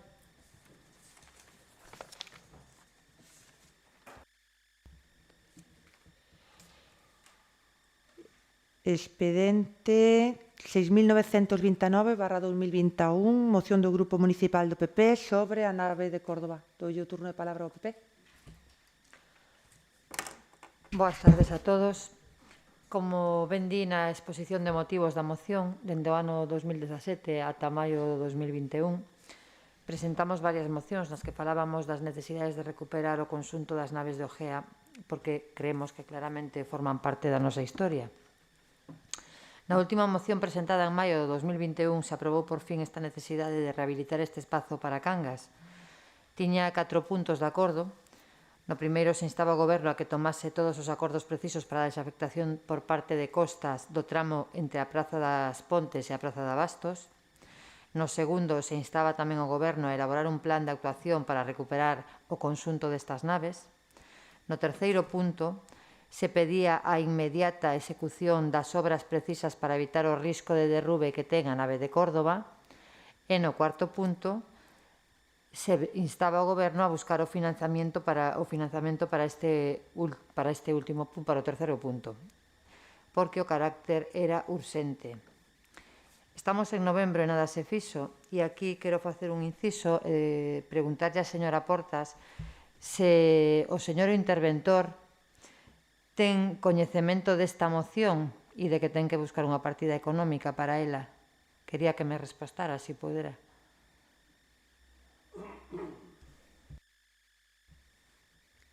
Le vamos a contestar a medida que vayamos comentando a moción, porque hai determinadas cuestións que hai que especificar. Ben, creo que na non resposta está a resposta. Estamos en novembro e polo que sabemos todos os grupos que votamos a favor desta moción, que non foron os grupos do Goberno, senón fomos os da oposición, non temos coñecemento de que se fixera nada, de momento. Por outro lado, lemos tamén unha nova na que a un deputado lle din no Parlamento o día 24 de setembro que o Estado non lle consta a petición para desafectar o GEA. Isto foi unha denuncia que plantexou o BNG denunciando a inacción do Concello de Cangas. O BNG decía que a Dirección Xeral de Patrimonio do Estado non ten constancia dunha solicitude de desafectación dos terreos do GEA onde se ubican as antiguas naves industriales. Isto resume un pouco o que está a acontecer en case todo neste Concello. Palabrería e fotos e poucos feitos, pouco traballo. Realmente traballo brilla pola súa ausencia. A nave de Córdoba está en peor situación en novembro do 2021 do que estaba en maio do 2021. Todos estábamos asentindo coa cabeza cando falamos en maio do terrible estado no que estaba. Todos víamos claramente como se estaba procedendo por parte deste goberno a sacar material que ali guardaba para outra nave, porque precisamente tiñan medo a que caíra. Tamén todos asistimos todos os días ao vallado que temos maravilloso ao lado da nave. Un exemplo do que é Cangas. En novembro, que como estamos agora deberemos estar avergoñados de que nada se fixera. E digo avergoñados porque precisamente este espazo, aunque vostede, señora Portas, o descoñeza, é un emblema para Cangas, é un símbolo. E é moi triste que precisamente o emblema de Cangas e o símbolo de Cangas, que está precisamente ao lado do Concello de Cangas, este en total estado de abandono e con perigo de derrumbo. Por todo isto, efectuamos a seguinte proposta de acordo. O Pleno da Corporación insta ao Goberno Municipal a tomar con carácter inmediato as medidas necesarias para recuperar a cuberta e evitar o derrube da nave de Córdoba. O Pleno da Corporación insta ao Goberno Municipal a cumprir a moción aprobada o 28 de maio de 2021. Nada máis. Turno de palabra para Avante. Moi boas noites novamente. Nada, dentro do Grupo Municipal de Avante imos a apoiar esta proposta do Partido Popular. Queremos que é necesario a conservación e a prioridade ao mantemento destas construccións industriais, pero tamén recalcar o que pide o segundo punto, porque novamente volvemos a traer unha moción para exixir o cumprimento da aprobación dunha moción anterior. Levamos neste pleno as mocións que se están aprobando por parte da oposición prácticamente son repetitivas ao longo do tempo. Non vou repetir as palabras da miña compañeira como dixo antes, non se trata de trámites administrativos, sino da vontade política do equipo de goberno de tramitar ou de facilitar ou de informar a oposición do estado no que se atopan as distintas mocións. Nos a este punto sí que queríamos engadir tamén que se nos dé a resposta, porque posiblemente se pode dar resposta aquí en voz, pero o que importa son os papéis e o que así quede en riba da mesa, que en 15 días se nos dé e se nos aclaren que situación se atopa a desafectación de toda esta zona, a mor tamén da noticia que se expresa na propia moción e que o Grupo Municipal do BNG, a través do seu portavoz no Parlamento, deu a conocer fai un tempo. Volvemos a repetir, apoiaremos a moción e lamentar unha nova vez que un dos puntos de acordo é exixir o cumplimento dunha moción xa aprobada fai tempo, sobre todo por desconocemento na situación na que se atopa o procedimento ou simplemente porque non se tramitou ou simplemente porque non se fixo ninguna xestión política ou ten esa intención de resolver. Por agora nada máis. Turno de palabra do BNG. Sí, pois repetimos os argumentos. Estamos a dar voltas a mocións e asuntos que se aproban e quedan aí ou non se sabe os trámites que se fixeron. Incluso pode ser por descoñecemento, porque non se nos traslada os trámites que se están a facer. O tema da situación destas naves, como digo, esta debatemos no pleno de maio, instando a executar as obras necesarias para evitar o deterioro e o risco de derrubo, que buscando fondos para acometer esa rehabilitación e habilitando unha partida nas futuros orzamentos municipais. A verdade é que pasaron 5 meses. Só 5 meses. Vamos a decirlo así con retranca. Só 5 meses. Porque visto que pasa nas administracións, 5 meses non é nada. Vamos a decirlo cunha retranca, pero lamentablemente a veciñanza de Cangas e a veciñanza en xeral pois para eles 5 meses é moito. Iso de que nada se faga, vou a lembrar, por exemplo, unha das primeiras mocións que se aprobaron neste novo mandato. Foi alá por setembro de 2019, creo que foi unha das primeiras mocións que presenta a BNG, por exemplo, estou poñendo como exemplo, que foi a continuación da pavimentación do paseo marítimo. Non sei se lembran vostedes, que se iba a habilitar unha partida antes de final de ano. Isto foi aprobado e ademais confirmado polo anterior alcalde o anterior concelleiro de Obras, que o Partido Socialista está aquí ademais presente, que decía, non, esa continuación do paseo marítimo, ese arranso do carril bici, conflicto que había na Casa da Cultura, arránsase antes de final de 2019. Tranquilo, só estamos no 2021. Isto, como digo, podemos falalo así con máis retranca ou con menos retranca, pero é lamentable. É lamentable e así a veciñanza cánsase moitísimo da política, cánsase moito da xestión dos políticos. No tema do caso da desafectación destas naves que comentaban tanto Ante como o representante do Partido Popular, pola noticia que comentou o BNG e que publicou en prensa, foi a resposta que nos deu o Estado a unha pregunta que fixo o noso portavoz, o noso parlamentario e deputado no Parlamento Español, o señor Néstor Rego, donde efectivamente non lles constaba esa solicitude. Fixemos preguntas e, bueno, esperamos que o Concello algún día nos dé respostas ao que está acontecendo por aquí. Nada máis. Turno de palabra para o PSOE. Bueno, eu sigo mantendo o que dixen na última vez. A min pareceme moi ben, no Parlamento fanse moitas preguntas e contestase moitas cousas. Pero tamén hai que saber o que se pregunta, porque eu, o que teño entendido é o que me dixeron, que isto estaba na Dirección General de Costas, non estaba en ningún sitio máis. Estaban pendiente de que aceptaran ou non para mandalo a Hacienda. Si ven un diputado de Galicia a preguntar a transición ecológica ou non sei que, unha consellería que non está no medio da historia, un ministerio que non sei. En 4 ministerios. Bueno, pois en 4 ministerios contestaría o que hai, pero eu teño a constancia que está na Dirección General de Costas, pendiente de mandalo a Hacienda. Agora, se no Parlamento contestan outra cousa, non sei. Con isto nada máis. Que non poño en duda a pregunta do Bloque, que duda cabe. Bueno, vamos ter que facer memoria, porque é importante, e sí que é certo que quen lle respondeu erróneamente o BNG, pero prefiro facer memoria porque creo que é importante. Ano 2018, espero que recorden quen gobernaba naquel momento, neste Concello, entra a comunicación do Ministerio de Transición Ecolóxica, donde pon este Servicio de Costas de Pontevedra está tramitando a desafectación dos terreos de dominio público marítimo terrestre de superficie 28.020 metros cuadrados no lugar do Señal, que para nós son as naves de Osea, no término municipal de Cangas. Unha vez se declare a innecesidade dos terreos por parte da Dirección Xeral de Costas e previo á desafectación, o que fai e o que solicita este Concello é que se manifeste no coñecemento desta situación xurídica, que é asumir despois a rehabilitación desas edificacións recoñecidas e protegidas por patrimonio, así como a conformidade da aceptación da cesión en esas circunstancias. Se trae a pleno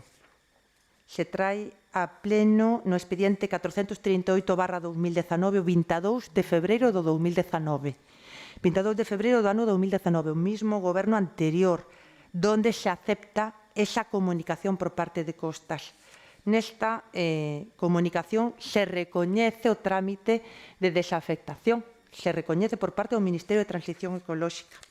Se reenvía a minuta que se pon en dúbida por parte da Secretaría deste Concello día 26 de febreiro do 19 a 1:17, está no expediente de desafectación e incluso para poder corroborar outra vez que esa desafectación se está tramitando, temos un novo documento do 3 de marzo en relación á nave de Paganini, que saben vostedes que foi a última en conseguir que se valeirase, e no punto 2, non vou ler a comunicación inteira desa afectación de costas, di que este Concello solicitou a declaración de necesariedade desa afectación de ditos terreos, así como a posterior cesión gratuita dos mesmos, unha vez se produza dita desafectación. Ben?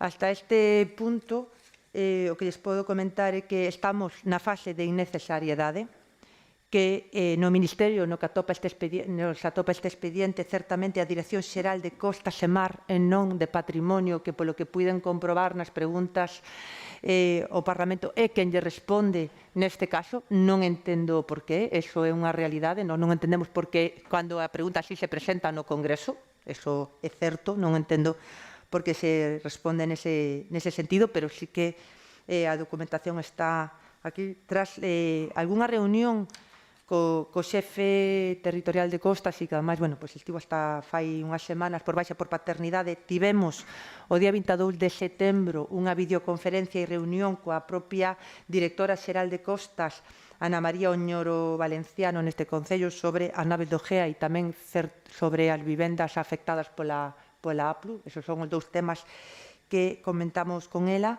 Decirlles que, por desgracia, desa afectación están en un trámite longo, así se nos traslada por parte dela a situación desa afectación, que sí que está en proceso, que en todo caso se quedou de poñerse en contacto con nós a finais de ano. A este momento non temos a segunda cuestión, sí que tivemos unha nova reunión do xefe provincial de Costas, donde tamén lle fixemos chegar por varias veces, porque sí que é certo que se aprobaron diferentes mocións, a situación da nave, neste caso, Córdoba, e tamén se trasladou a ese mesmo xefe de Costas por escrito. Eles nos trasladan un principio que a obligación de rehabilitación deses edificios é daquela persoa que é promotora do recoñecemento patrimonial deses edificios. Saben que están recoñecidos por patrimonio e a conservación das tres naves, en este caso.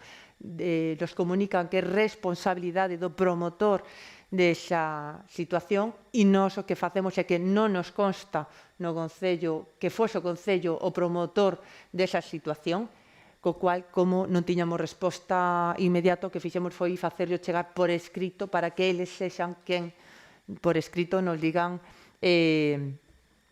a titularidade da responsabilidade do mantemento desas naves. Temos que recordar que a día de hoxe, dado que a desafectación aínda non se deu e a declaración de innecesariedade é a que se atopa na mesa da directora xeral de Costas, pois é unha edificación que non é propiedade do Concello, que non é titularidade do Concello, que nós tamén vamos a apoiar a moción, porque sí que creemos que debemos recuperar ese espacio para Cangas, pero en todo caso non podemos senón invertir en algo que por agora al menos non queda claro de quen é a responsabilidade desa inversión. Xa digo que está solicitado por escrito, esperemos que pronto Costas nos poida respostar, e se en todo caso todo apunte a que é responsabilidade deste Concello, así o faremos, porque realmente é un espacio que necesitamos recuperar, pero todo espacio, non solamente a nave, que sí que ben é certo que está en unhas circunstancias complexas. Turno de palabra para o PP. Ben, a nave de Córdoba está cedida en precario por a Dirección Xeral de Costas dende o 2013-2014 e entendemos que obras de consolidación, como pode ser evitar o derrume, é algo que sí podemos facer, e ademais é algo que aprobamos, que o Pleno, que é o órgano que lle pode decir o Goberno que ten que facer, deu esa orde.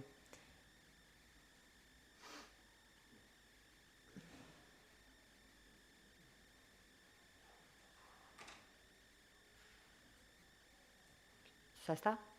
Ben.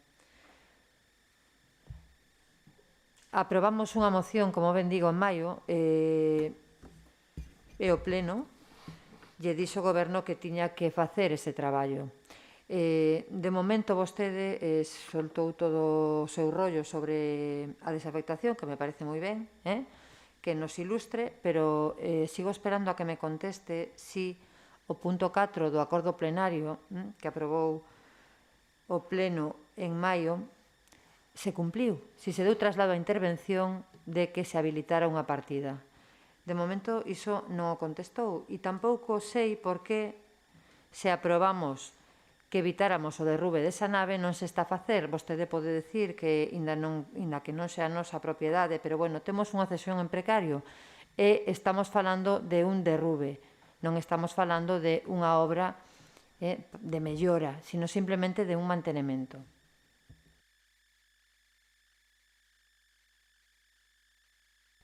Turno de palabra de Avante.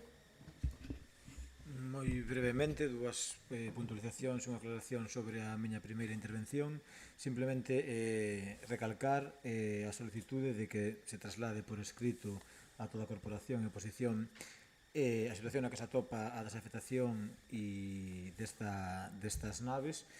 E, por outro lado, tamén recordar que tamén existe unha aprobación plenaria por unanimidade a unha moción do noso grupo municipal para que unha vez teñamos a titularidade se realice un concurso de ideas para decidir cal é o uso e o fin destas futuras naves imprescindibles para o desenrolo da vila de Cangas. Nada máis.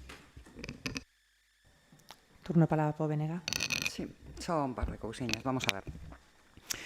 Que aquí misturouse todo agora, misturouse da solicitude inicial, que era, bueno, que se cumpra esa moción aprobada e se rehabilite, se acondicione, vamos a decirlo así, a nave Córdoba para que evitar os riscos de derrubo que existen actualmente. E, ademais, derrubo non cara dentro só, sino cara fora. O cara é un perigo importantísimo para a veciñanza que pasa por aí todos os días. Bueno, pois desviouse o tema. O tema do... Nomeouse en varias ocasións, nos non queríamos intervir agora sobre ese tema, pero vamos a facelo, porque tiñamos pensado intervir no tema de robos e preguntas, pero, bueno, xa que estamos aquí, vamos a falalo. O deputado do BNG no Parlamento Español, o señor Néstor Rego, fixo a pregunta onde corresponde, e é no salón ese gigante onde están os deputados e deputadas de todas as circunscripcións electorais. E aí, a única resposta que obtivo foi da Dirección Xeral de Patrimonio. Nin Costas, nin outros ministerios deron resposta. A resposta foi da Dirección Xeral de Patrimonio, onde non lle constaba absolutamente nada da desafección deses terreos. Claro, é absurdo pensar que a resposta a unha pregunta dun deputado sexa por parte dun ministerio que non ten coñecemento ningún do que estamos a falar. Cando a pregunta era clara e relataba todos e cada un dos puntos e dos trámites que se levaban feitos neste Concello. Sabíamos exactamente en que punto se topaba o expediente naquel momento. Sabíamos que estaba ali parado en Costas, parado, insisto, parado. E a resposta que nos dá é de patrimonio. Algún problema gordo hai no Parlamento Español para que non se enteren de quen contesta, que teñen que contestar, e a quen teñen que contestar e a que departamento teñen que mandar. Así como nas administracións locais o secretario municipal ten que saber exactamente a que administración debe remitir os expedientes que se aproban, as documentacións, ou as mocións, ou as solicitudes que se fan, no Parlamento Español deberían saber perfectamente a quen teñen que remitir as preguntas e quen teñen que dar as respostas. Bueno, así nos vai. Vamos a deixalo aí, con esa frase. Do que estamos a falar agora é da inminente e perigosa situación da nave de Córdoba. En maio aprobouse un arranxo, polo menos acondicionado de tal xeito que non caia abaixo. Estamos falando que é un perigo inminente. Pode cair hacia dentro, como sucedeu, que xa afogou para dentro parte do tellado, pero que as paredes e tamén parte dese tellado pode cair para fora. E por aí pasan a diario centos de persoas, centos de veciños e veciñas. A moción é bastante clara. Nós imos apoiala e se hai que instar a outras administracións a facer outros trámites, a facer máis cousas, estupendo. Plan de usos, concurso para todo iso vaise facer ou non, en función do que se traballe aquí. Pero agora a inminencia o inminente é evitar un perigo para a poboación. Algo habrá que facer, nada máis. Turno de palabra para o PSOE. Eu solamente quería facer unha observación, Merchi. Te dices que o expediente en Costas estaba parado. Non debía estar moi parado porque unha semana despois de fallecer Xosé Manuel Pazos, por desgracia, había unha reunión coa directora general de Costas en Madrid, que non se levou a cabo porque falleceu Pazos. E se o expediente estuvese parado en unha esquina, non había reunión ninguna. Con iso xa. Vale. Turno de palabra ACE. Sí, bueno, está claro que falar non ten cancelas, non?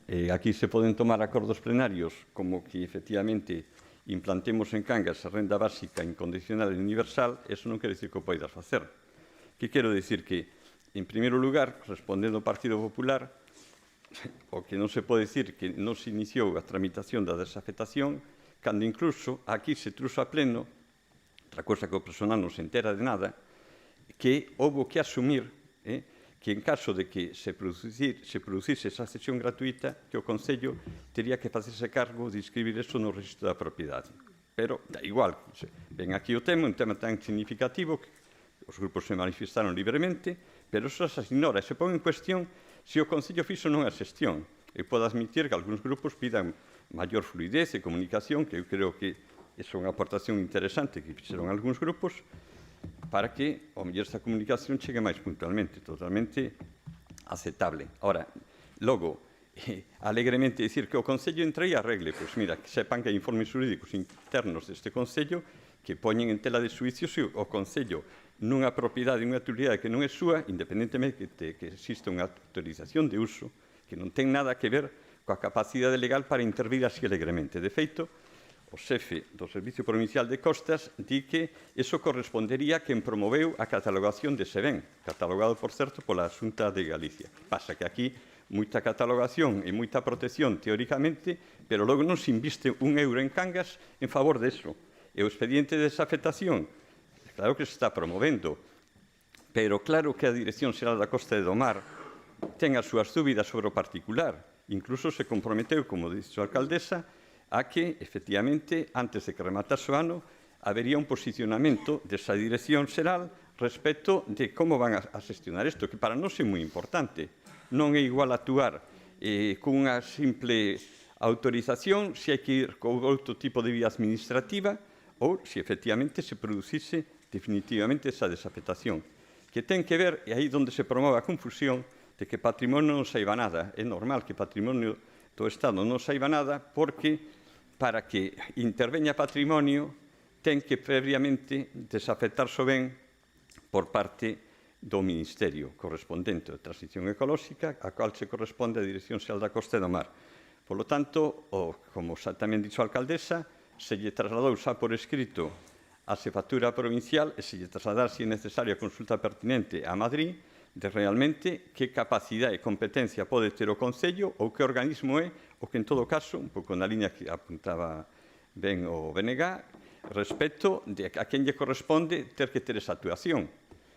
Pero cuidado, é que isto ten máis matices do que parece. Por exemplo, nos autorizan a retirar a pedra que hai enfrente, pero tamén internamente, incluso para algo que parece tan elemental e tan sinxelo, pois tamén hai en ese sentido informes que cuestionan a posibilidade de intervir nese sentido. Cal sería o ideal? Que efectivamente se producise definitivamente esa desafectación. Pero é unha decisión política que en ningún momento pode o Concello de Cangas resolver. Podemos presionar, podemos facer as xestións que se queiran, pero evidentemente sempre vamos a estar condicionados a ese marco legal, vale? Entonces, vale, como dixo a alcaldesa tamén, para finalizar, compre o apoio, porque todos os apoios que se sumen para pedir a desafectación ou para usir de Costas e da Xunta, como mellor tamén ten que informar, porque efectivamente é un ben catalogado pola propia Xunta, pois ver que trámites legales hai que dar, que non son tan sinxelos, de feito, crea as súas dúbidas, volvo a reiterar, de como proceder nese caso. O importante, vale, pois seguir na xestión que xa está iniciadas, con maior apoio da corporación, perfecto, nada máis. Turno de palabra de peche para o P. Señora Valo, non sei se lerlle os puntos de acordo porque vai votar algo que non é o que pensa que vai a votar. Aquí non se vai a votar a desafectación, iniciar o expediente. Estamos falando dunha nave, a de Córdoba, moi concreta, ademais, cedida en precario, vale? Se quere votar para iniciar o expediente de desafectación, xa o votamos, xa está aprobado, pero podemos volver a facelo se vostede queda tranquilo. Pero lle leo o punto de acordo porque igual está equivocado e levanta a man cando non debe. Eso é a sensación que me dá. Por outro lado, que vostede diga que lle parece mal, que dubidemos de que traslada, home, simplemente é observar todo o que chega ás súas mans, señora Valo, ou desaparece, ou non se fai nada ao respecto. Pasou co Pesón, que en canto estuvo Garduno no Queixón, e con outros temas, co cual esa desconfianza é un pouco o que vostede provoca en nós. Señora Portas, é unha obriga deste Concello garantir a seguridade dos cidadáns e garantir a seguridade tamén dos traballadores do Concello. Os traballadores do Concello entran na nave de Córdoba casi todos os días, así que sí, é a súa está vostede obrigada, é a súa obrigación garantir a seguridade. E, home, que non me contesten de se a intervención se lles pasou isto para que buscara os cartos e que me digan que o único que fixeron foi buscar un documento xurídico para non facer nada, para justificar non facer nada, o único que fai esa contestación súa é darme a razón no meu pensamento.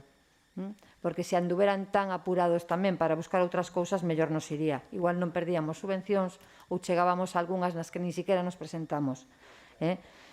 Aquí non se trata de intentar evitar facer as cousas, hai que facelas. Os impostos dos cidadáns de Cangas son para facer cousas. Os acordos plenarios están para cumplirse, señora Valo. Lle gusten máis ou lle gusten menos. O acordo plenario de maio decía que tiñamos que, con carácter urxente, meterlle man á nave de Córdoba. Por qué? Porque estaba en perigo de derrube. Nesta moción o que vostede vai a votar a favor é ratificar iso. Eu digo para que non se espante despois. Pois non vote. É o mismo. Non, eu teño outros problemas, señora Valo. Bastantes. Pero non son motivo de estar aquí a falar no pleno. Estamos a falar disto. Lle leo a moción porque parece que está vostede noutra galaxia. Os puntos de acordo son: o Pleno da Corporación insta ao Goberno Municipal a tomar con carácter inmediato as medidas necesarias para recuperar a cuberta e evitar o derrube da nave de Córdoba. Punto 1. E punto 2. O Pleno da Corporación insta ao Goberno Municipal a cumprir a moción aprobada o 28 de maio de 2021. Nada máis.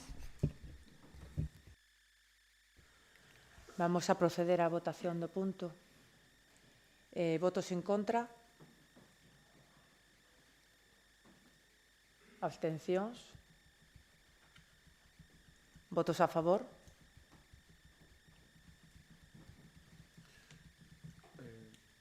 Abstención de Valo e voto a favor do resto. E a miña. Abstención pura tamén.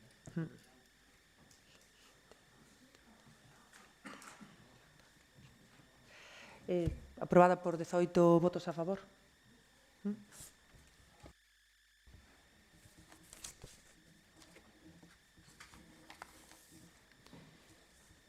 Moción do Grupo Municipal do PP sobre mellora da mobilidade peonil EP 1002 a Madalena Aldán.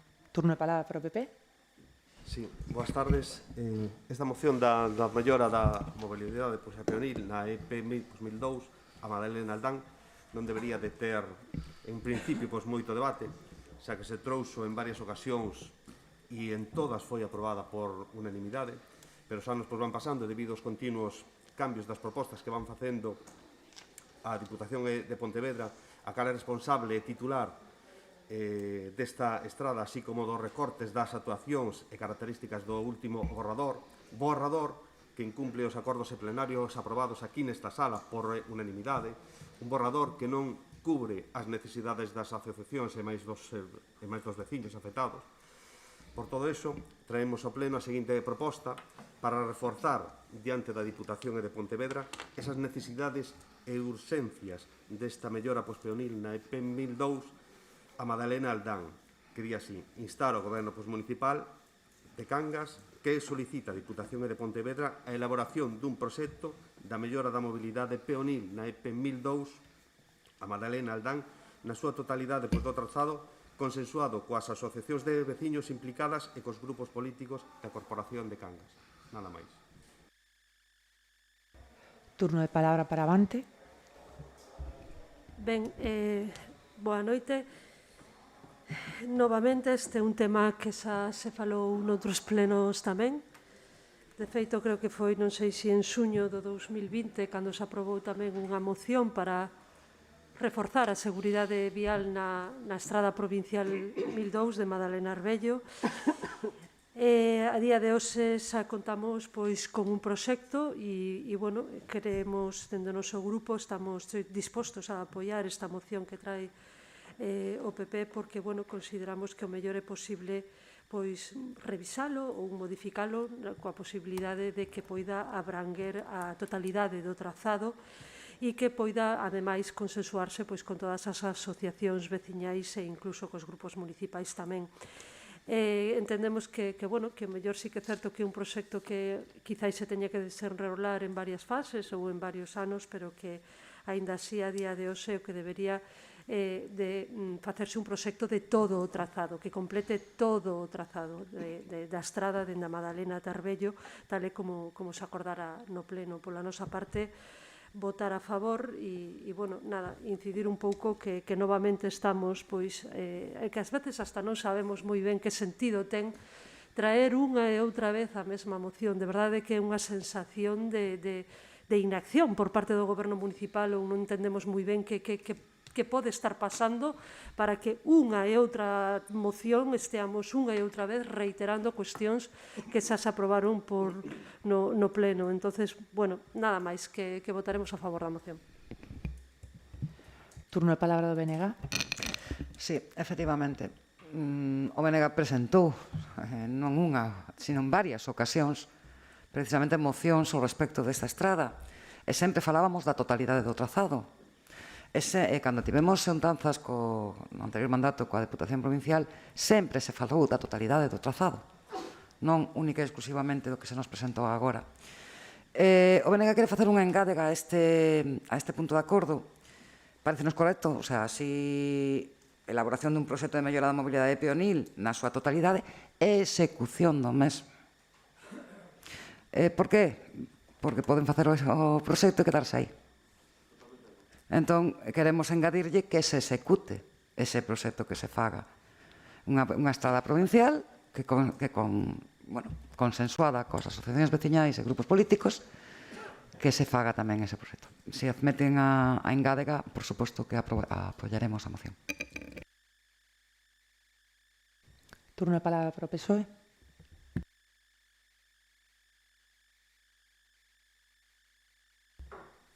Bueno, eu non é por desanimar, Ángela, pero da carretera Arbello-Madalena non hai ningún proxecto feito. Hai unha serie de borradores. Hai unhas cousas que se chaman planos de traballo. A Diputación o que mandou aquí foi un simple planos de ocupación dos terreos necesarios para a execución do primer tramo da obra e que ten a maior presión residencial, como fai con todos os concellos, cos que asina convenios para reformar as estradas provincial. Uns planos que debían ter servido para que o goberno de Cangas se poña a traballar na concesión dos terrenos como fan o resto dos gobernos municipais da provincia, incluídos os do PP. E a min, agora, os señores do PP, tanta prisa teñen coa carretera de Arbello-Madalena, no ano 2007, a Diputación presidida por o señor Lousán redactou un proxectiño para a estrada Madalena-Aldán, gobernaron hasta 2015 e non fixeron nada. Pasaron 8 anos dende a entrega do proxecto hasta que o PP perdeu o goberno da Diputación pola voluntade democrática dos ciudadanos. E non fixo nada de nada. Por ahora nada máis. Turno de palabra para ACE. Sí, vamos a ver, que hai cuestións que hai que poñerlas blancos sobre negro, non? Que me refiro? Isto non é un problema de inacción municipal, faltaría máis, como os pasos de peóns que non quere pintar a Xunta. O que pasa que eu creo que non queremos quedar nunha serie de teima contra este goberno, porque mesmamente neste asunto que está tratando leva aí anos e anos. E ora o voceiro do PSOE acaba de relatarnos como no 2007 o Partido Popular fixo unha promesa, o vial estaba a mal e nunca se avanzou. E agora sabemos quen goberna a Diputación. Teñen a man solucionar o problema, que os borradores pasen a proxectos e que, como dicía Mercedes, que efectivamente se marquen uns plazos para a súa propia execución.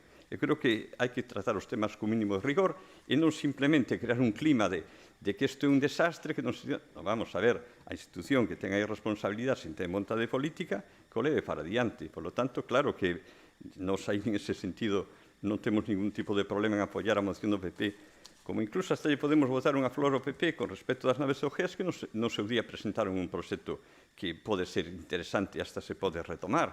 E para iso, desde logo, desde hace vai haber sempre unha vontade e unha predisposición a chegar a acordos, pero que, por favor, que non se aproveite calquera punto para crear ese tremendismo, porque, joder, recorda determinado tipo de oposición que creo que non conduce a nada, únicamente eso, non? A que efectivamente sabemos que grupos de presión se están interesados en que cambie o signo de esquerda para a dereita, nada máis.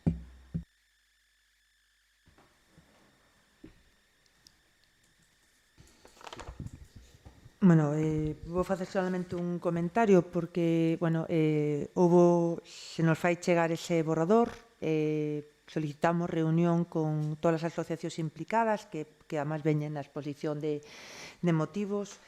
Bueno, se invita á corporación, e ben é certo que algúns compañeros non puderon asistir a esa reunión por tema laboral. Sí que estivo presente o voceiro do PP, bueno, neste caso foi Rafael Soliño.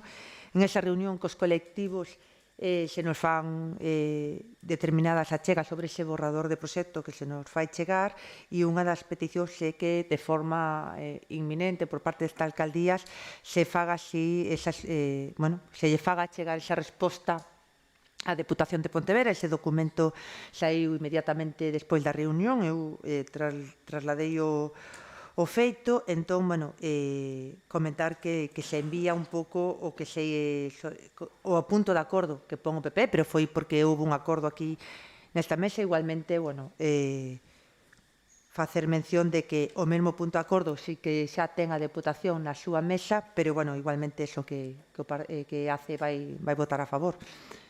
Turno de palabra para o PP. Sí, bueno, varios puntos.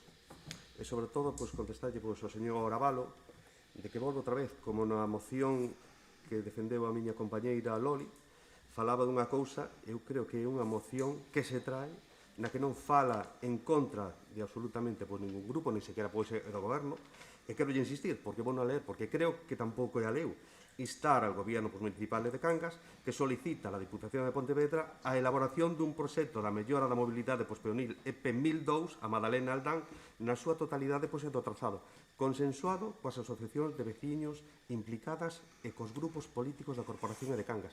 Nadie se está dicindo ni dirigindo ao Goberno ni nada de nada, como vostede dicía antes.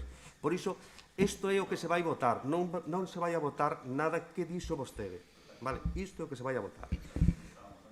Estou totalmente de acordo cos señores de Avante de que se faga ese proxecto enteiro na súa totalidade e despois para a súa ejecución que se faga por fases. É entendible, porque é unha obra larga, costosa, e podese facer ben por fases, pero o proxecto ten que vir agora mesmo enteiro.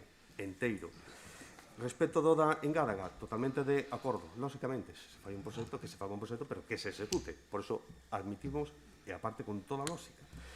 Respecto ao señor González, eu creo que cando trouxeron este borrador aquí outro día, nadie dixo que esta era nin a primeira, nin a terceira, nin a cuarta fase. Este é lo que hai. Isto viene aquí como esto es lo que hai. E nada máis. Turno de palabra para Avante. Ben, eu creo que xa comentei antes que sí que estábamos de acordo co contido da moción.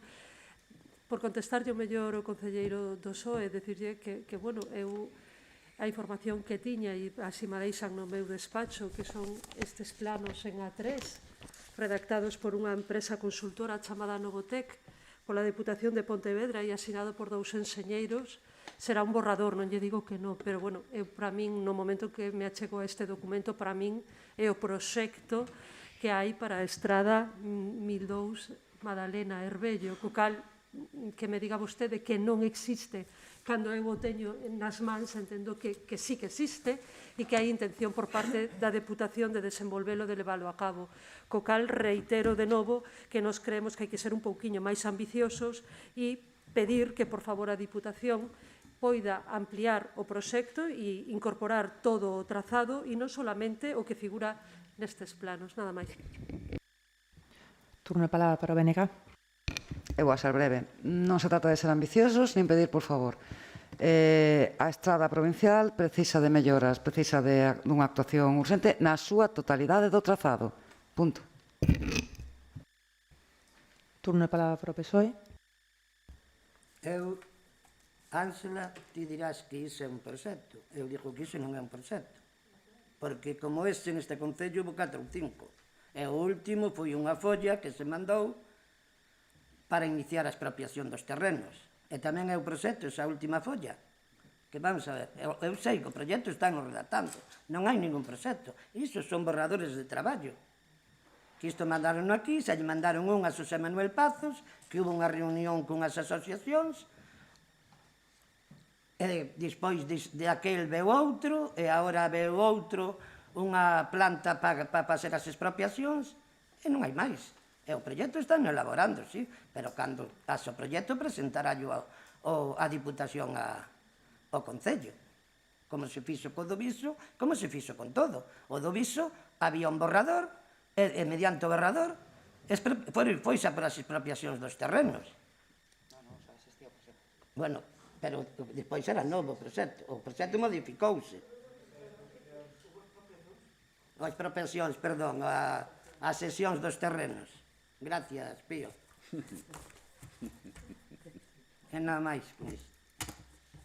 Sin vergüenza, cago en Dios. Depois me che un choque na Diputación. A ver, eu o único que vou facer é dar lectura do documento tal como se acordou un pouco aquí cos colectivos o día que eles estiveron presentes, coas diferentes asociacións que xa veñen no corpo da exposición da moción. Se trasladará tamén a moción co acordo. A propia moción recoñece que se darían afectados o que é a Asociación Nós, a Madalena Herbella e Darabelo.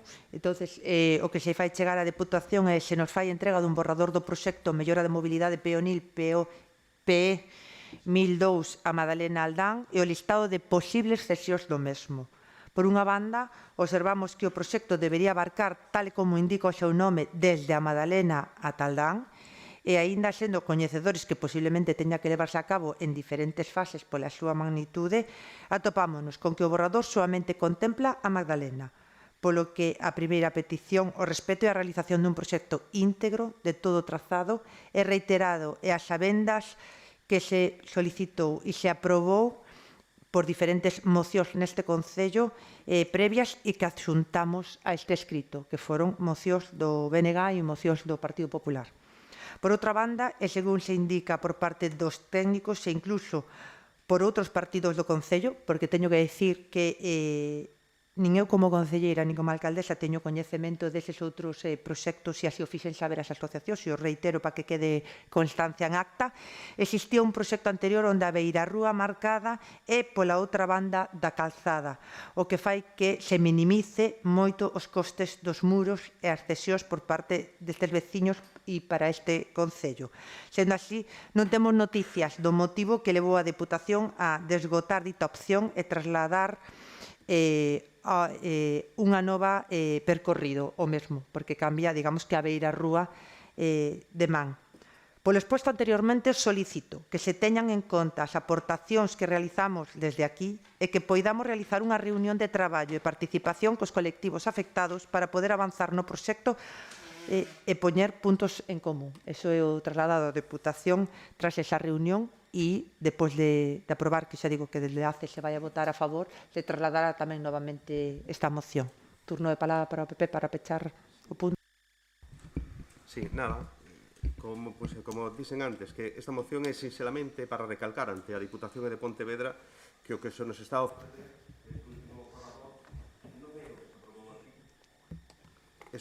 que esta moción que é para recalcar ante a Diputación de Pontevedra que o que se nos está a ofrecer pois, neste borrador non é o que se aprobou aquí, nin é o que os veciños queren. Que se asunte o expediente o acordo deste pleno. Nada máis. Quería que constara en acta que non é verdad que a señora alcaldesa teña constancia dese couso porque lle din eu unha copia. E se na alcaldía non había ningún, non sei que non levou. Pero o señor alcalde, que en paz descanse, tiña unha copia como a tiña eu, como a tiña o arquitecto. Así que as copias estaban dentro do ayuntamiento. E, por lo tanto, non me veña usted a dicir agora que non ten constancia porque yo din eu no seu despacho. Señor González, por favor, pode decir que día me dou o expediente no meu despacho? Tras a reunión cos colectivos e unha vez que aquí se dice que existe outro proxecto. Pois dinllo por iso, que usted non no seu despacho e dixenlle que... Pode encender o micro para que conste en acta eso que acaba de decir, por favor, señor González. Estou dicindo que yo din eu. Que día, por favor? O día despois. Que lle dixen eu que tiña eu a copia. O día despois da reunión dos colectivos. Se desapareceu da alcaldía o mellor jardouse. Aclarouse, señor González. Como moitas cousas, e non vayamos a falar aquí. Aclarouse perfectamente o día en que se me entrega esa segunda. Eu solamente fago mención do que digo. Ben. Pero ten constancia. Ese día, lle dixen, non? Sí, sí. Ben. Siga usted así. Procedemos á votación.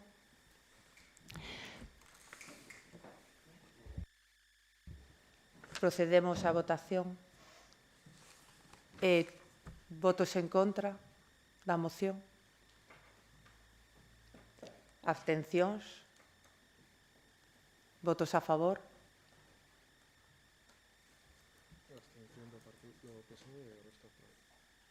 Bueno, a abstención do grupo do PSOE e o resto a prol. Procedemos ao punto 10, o expediente 6.931, moción do Grupo Municipal do PP sobre o Monte do Facho. Moi boas noites a todas e a todos e moi brevemente,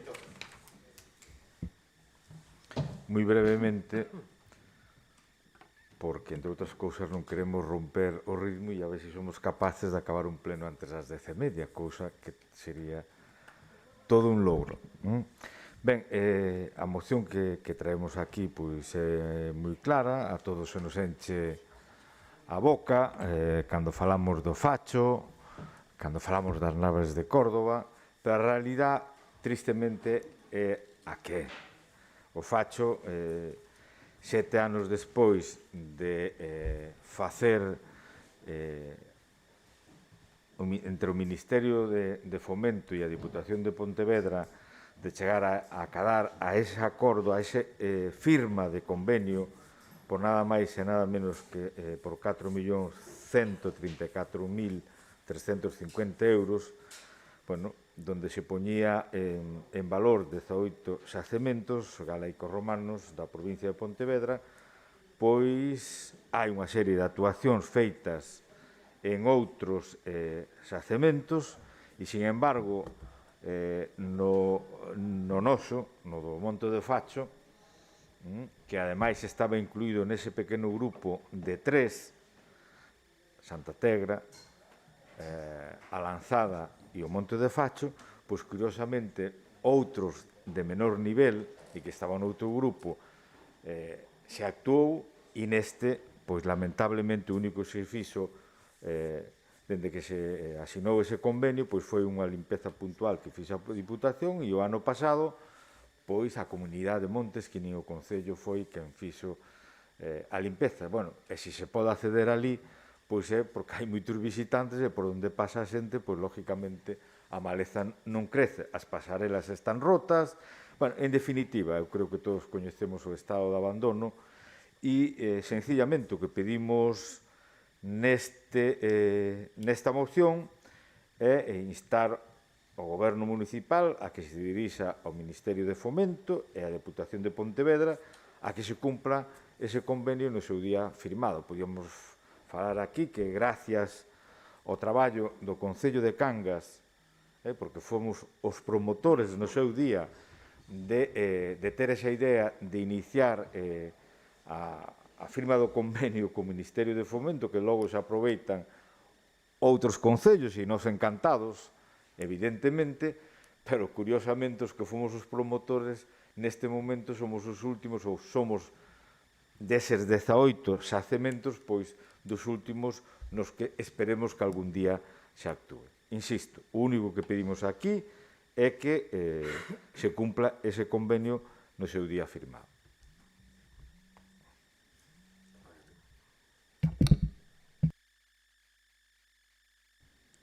Bueno, comunicar a sala que o Partido Socialista abandonou a sala e reiterarme que o único que solicitei foi acreditar cando eu tiña coñecemento ou non coñecemento dun proxecto. Non pedín absolutamente nada máis.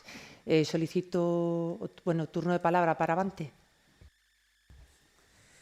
Sí, bueno, boa noite novamente. Bueno, dentro do Grupo Municipal de Avante este tema tamén se tratou con anterioridade en varios plenos.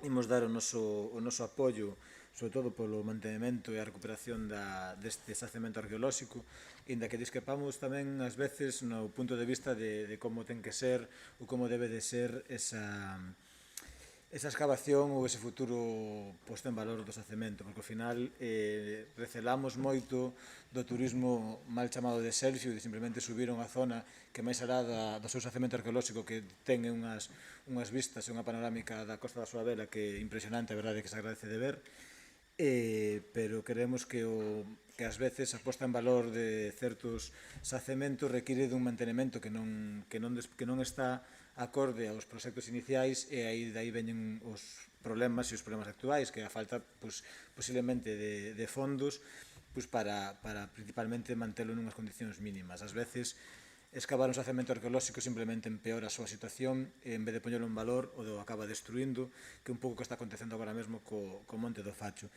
Simplemente contradecir as palabras do propoñente do Partido Popular. O Monte do Facho non se mantén limpo porque a xente suba arriba, manténse limpo gracias a un proxecto que existe na comunidade de Montes do Ío, entre os veciños do Ío, no cal existe unha cría de cabras que os levan ali a pacer moitos días, e se mantén limpo gracias a eso e a súa vontade de mover por ali o seu gando, que mantén que os camiños sigan abertos e o acceso siga limpo. Non gracias a xente. A xente o que fixo fai uns anos foi acumular pedras con hitos, que o único que fixo foi destruir os muros. Entonces, tenemos que ter cuidado ás veces co que queremos poñer en valor e como queremos poñer en valor. Seguramente unha das solucións para o seu mantemento é unha solución que pode ser moito máis sinxela, moito máis barata para o Concello de Cangas, e buscar algún tipo de acordo coa propia comunidade de Montes para o seu mantenimento, do mesmo xeito que salía hoxe publicado o similar o que publicaban dentro do Concello de Pontevedra, que asinaron hoxe mesmo un convenio para a posta en valor dun circo ambiental, unha periferia ambiental coas comunidades de Montes do Concello da contorna do Concello de Pontevedra para o mantemento da biodiversidade e do estado ambiental desa zona, igual que tamén se fixo na comarca de Vigo, e igual temos que apostar cara a unha vía máis de proximidade e máis fácil que a posta en valor simplemente pola posta en valor, nada máis. Turno para o BNG. Ben, vou incidir nas últimas palabras que dixo o concelleiro da Banda, que acaba de falar ahora mismo. O mellor hai que darlle unha volta a como se están traballando nas postas en valor de moitos xacementos, porque despois abandonanse e o deterioro é moito peor. No caso do Facho, que efectivamente iniciouse foi grazas ao Concello, que se iniciaron todos estes traballos e demais, está quedando no olvido. Quedou de último, vamos a dicirlo así, non de último solamente, ainda non sabemos, pero que sí dos últimos en actuar despois da asinatura deste convenio. Se fixeron dúas limpezas, unha por parte do Concello no seu día, outra por parte da Deputación, que se achegou por ali, e agora, efectivamente, é a Comunidade de Montes do Ío que se está facendo cargo un pouco da limpeza grazas a ese traballo que teñen coa cooperativa, que teñen esas cabras. Sí sería necesario mellor asinar un convenio para que esas postas en valor de todas as zonas, entre o convenio e as comunidades de montes que figuren, zonas susceptibles de coidado, pois, chegar a un tipo de acordo, algún tipo de convenio para ese mantemento. No caso do Facho é algo moi diferente. Primeiro hai que actuar. Hai que continuar coa excavación no que se poida, hai que consolidar o que hai, hai que sinalizar, hai que vixiar e hai que cuidar o que temos agora mesmo, que está prácticamente, iba a dicir o destrozado. Outro día mirei unha foto súa, señora alcaldesa, por exemplo, da línea da pasarela. Non sei nin como pudo sacala, porque esa pasarela está destrozada. Subín fai pouco, está completamente destrozada esa pasarela. E así todo o xacemento. Está no completo olvido e estamos quedando para o final de todo. Nin o Ministerio de Fomento actúa, nin a Deputación Provincial actúa. E, neste caso, ambas as dúas administracións pola mesma cor política. Se fosen distintas cores, podíamos entender que houbera diverxencias ou diferencias entre elas. Neste caso é a mesma cor. Imos apoiar o punto de acordo porque entendemos que leva moitos anos sin actuarse aí, sin actuar este convenio, cando outros xacementos da provincia xa están prácticamente completados. Nada máis. No mes, o 15 de xullo de 2021, o Partido Popular fixo chegar a esta corporación unha moción con respecto á situación que se atopaba o Monte do Facho e en ese pleno se acordou que me comprometía a pedir unha reunión coa Deputación ao respecto sobre este tema. Esa reunión existiu, fun acompañada dunha persoa representante da Comunidade de Montes do Ío.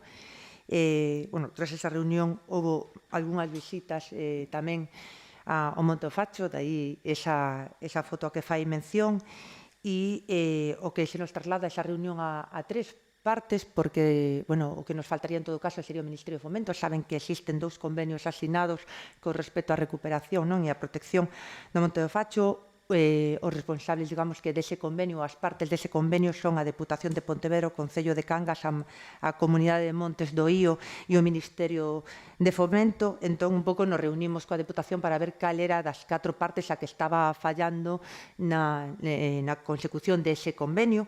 O que se nos trasladanos por parte da Deputación é que xa desde o ano 2018 para eles o que é a consolidación das estruturas está terminada. Eso é o que se nos traslada por parte da Deputación, do arqueólogo, neste caso por parte da Deputación, que sí que é certo que quen está pendente é o Ministerio de Fomento, que quitou por lotes as licitacións dos xacementos que incluso na propia moción do PP fan mención, que é Santa Tegra, a Lanzada e o Monte do Facho.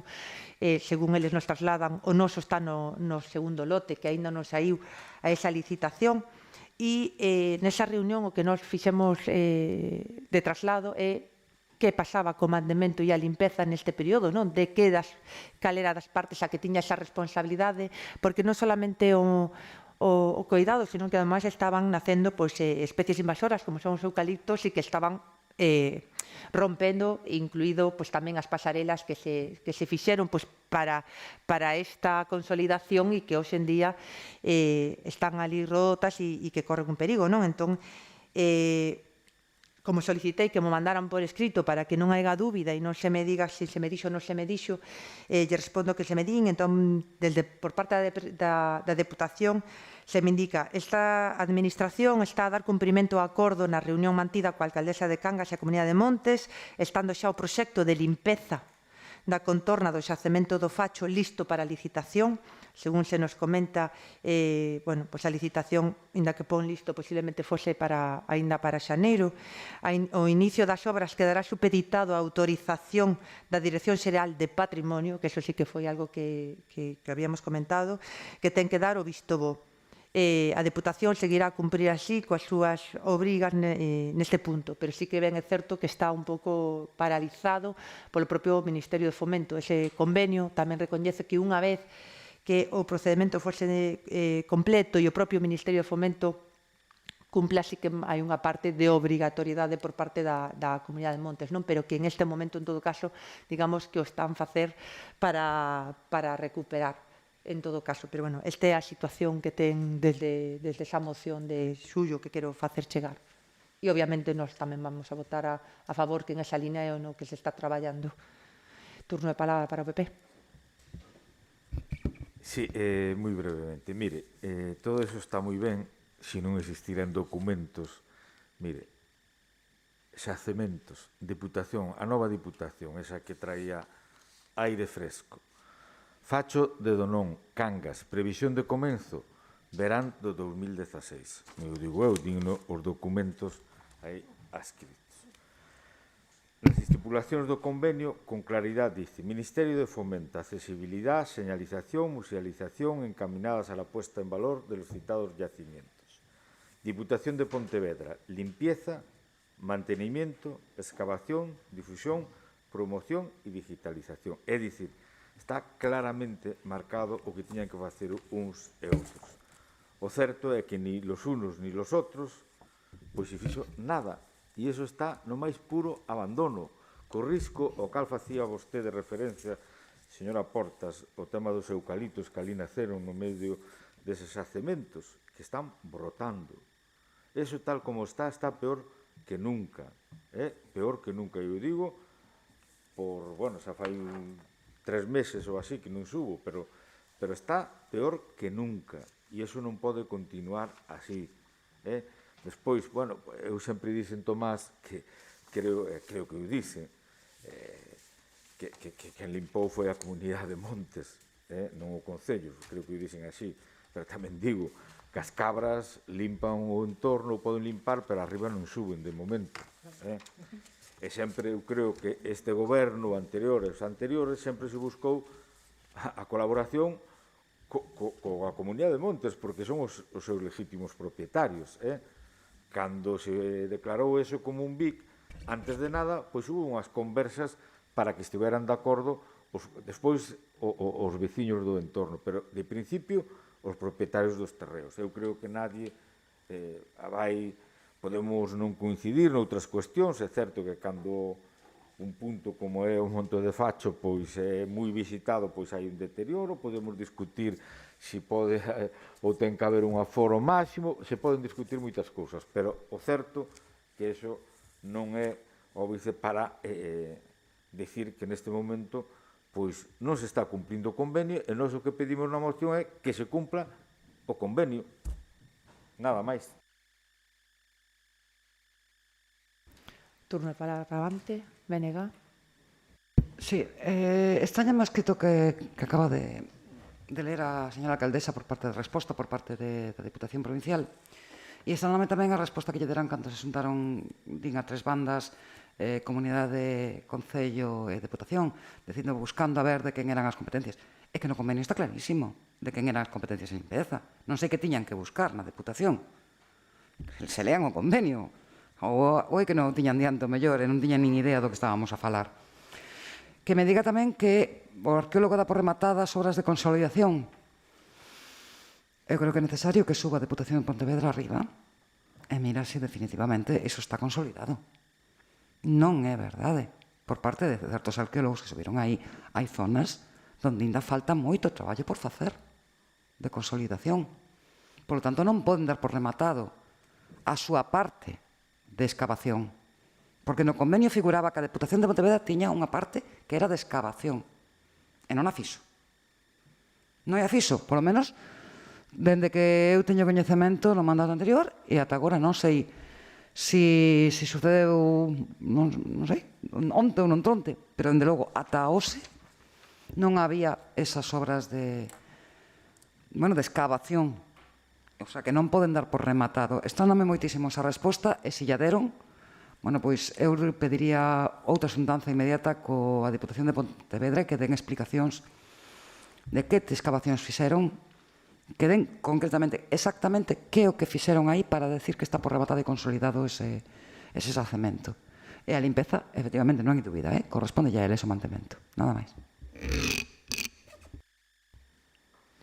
Solo quero facer mención que eu traslado do falado e que a Comunidade de Montes do Ío estaba presente nesa reunión. Non maten o mensaxeiro, oxe, por favor. Pero, digo, sí que se pode volver a reiterar xustamente pediu por escrito o da licitación da limpeza porque sí que se quedou de que a ver se era posible por patrimonio a resposta pronta e contábamos con que a final deste ano existise e como non tiñamos trance, digo, porfa, concretenme algo porque senón é como se non me dixesen nada, pero en esa línea. Partido Popular? Non? Entón, procedemos á votación do punto. Votos en contra? Abstencións? Votos a favor? Por unanimidade, menos o PSOE.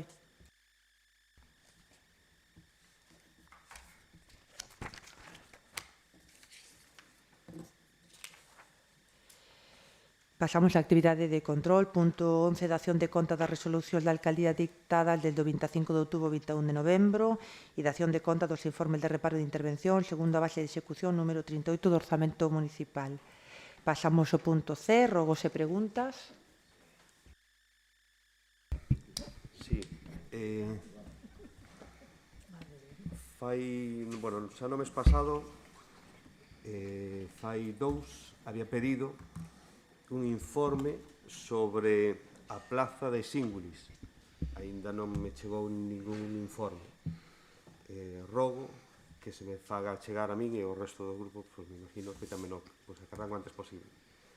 Ao mesmo tempo, no pleno pasado tamén solicitei, fixen unha pregunta, que era se houbo algunha reunión ou xuntanza entre os donos ou representantes da Unidade 5 e o Concello. Tamén tampouco se me contestou. Pido que se me contesta estas dúas preguntas.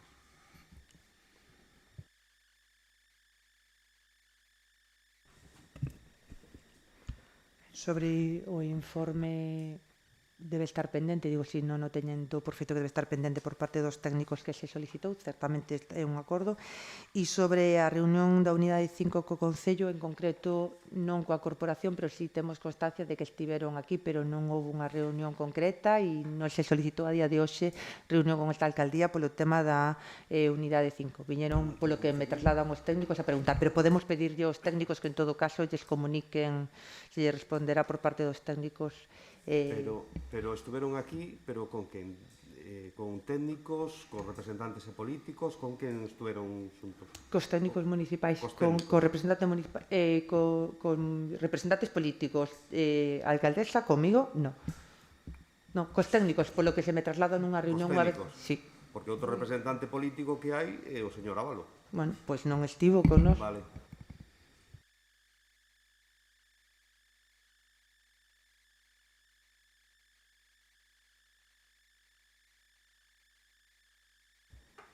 Sí, a miña pregunta vai polo o tema da xestión da recollida de aceite usado. Sabemos que fai un ano, xa ao principios de ano, tivemos a colocación duns contedores os colectores de recollida de aceite usado de roupa usada. A empresa concedeuselle un permiso de manual de uso da ocupación do chan con un pouco de retraso con relación á real colocación dos ditos colectores. Teóricamente, esta ocupación de manual terminou en marzo.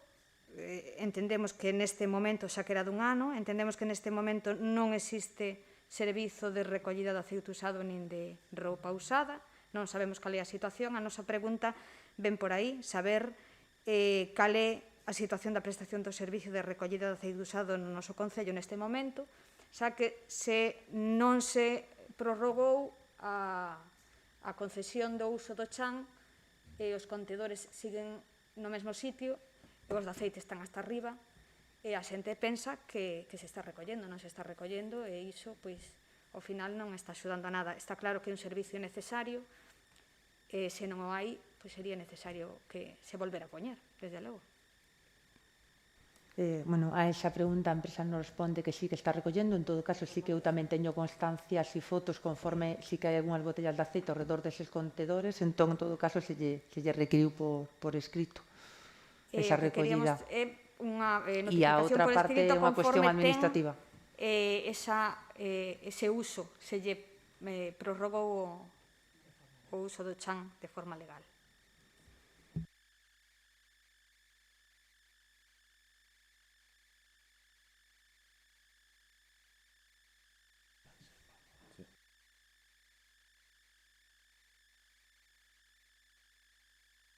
Vale. Antes, mirei moitas mans levantadas e de repente pararon aí. Eu tiña un par de preguntas e un rogo. Vamos a ver. No caso do rogo é por a iluminación, a escasa iluminación, ou ninguna, prácticamente, que hai preto dos institutos de Montecarrasco, tanto o Instituto María Soliña como o Instituto Montecarrasco, no IES. Hai unha escasa iluminación, aí adestran, ademais, moitos rapaces e rapazas, que todos os días teñen que andar por esa estrada ata chegar aos vehículos que os recollan. Non hai unha iluminación de noite, máis agora no inverno, que sabemos que enseguida anoitece. Pregaríalle que intenten correxir esa deficiencia visual, incluso movendo os focos. Estuvemos mirando que movendo un pouco as luminarias poderías dar cabida ás luminarias que existen, actualmente. Podía dar esa iluminación que necesita para que os rapaces e rapazas non corran ese perigo nesa zona dos institutos. Outro rogo é no tema dos contenedores tamén precisamente nese punto, no Instituto María Soliña, arriba de todo, onde está, o SOAM 23, o centro do SOAM 23, hai uns contenedores de liso, teñen rodas, todos os contenedores teñen rodas para poder facilitar a mobilidade, pero aí hai unha costa abaixo. En moitísimas ocasións a rapazada ou non se sabe como, pois as rodas aparecen sacados os frenos e van, evidentemente, baixando a custa por onde están cruzando nenos e nenas cativos. Pregaríamolle que fixeran unha contorna para eses contenedores que evite que ese desplazamento cara abaixo contra o instituto. Esos son os dous rogos por esa parte. E agora unha pregunta que si nos gustaría. No ano 2019, en febreiro de 2019, a conselleira Etel Vázquez de Infraestructuras de Xunta de Galiza presentara o proxecto de mellora da TCA de Tirán, que comprendía todo o tramo hasta a Rotonda do Gordo no caso de Cangas. Daquela, todo ese proxecto que se presentara e todo o que afectaba a zona de Cangas incluía unha rotonda que non houbo acordo por esa rotonda. Se falara coa conselleira no seu día e quedara en nada. É dicir, non houbera ningún tipo de acordo porque había que negociar cos veciños ou que había que... moitas cousas. O caso é que quedou en nada, sin que nada superamos ata agora. Pero resulta que nese proxecto tamén figuraba a prohibición de xerar á esquerda no cruce de Santo Domingo, cando ves abaixo. Se iso quedou sin efecto, toda esta zona que incluía Cangas, esa zona onde iba a ir esa rotonda e demais, como é posible que agora non se poida xirar, así nos indican os veciños da zona. A pregunta que se dirixan á conselleira de Infraestructuras para ver en que estado se atopa agora mesmo a TCA nese punto e, se non consideran prioritario reforzar a seguridade nesa estrada que, ademais, houve moitos accidentes, nada máis.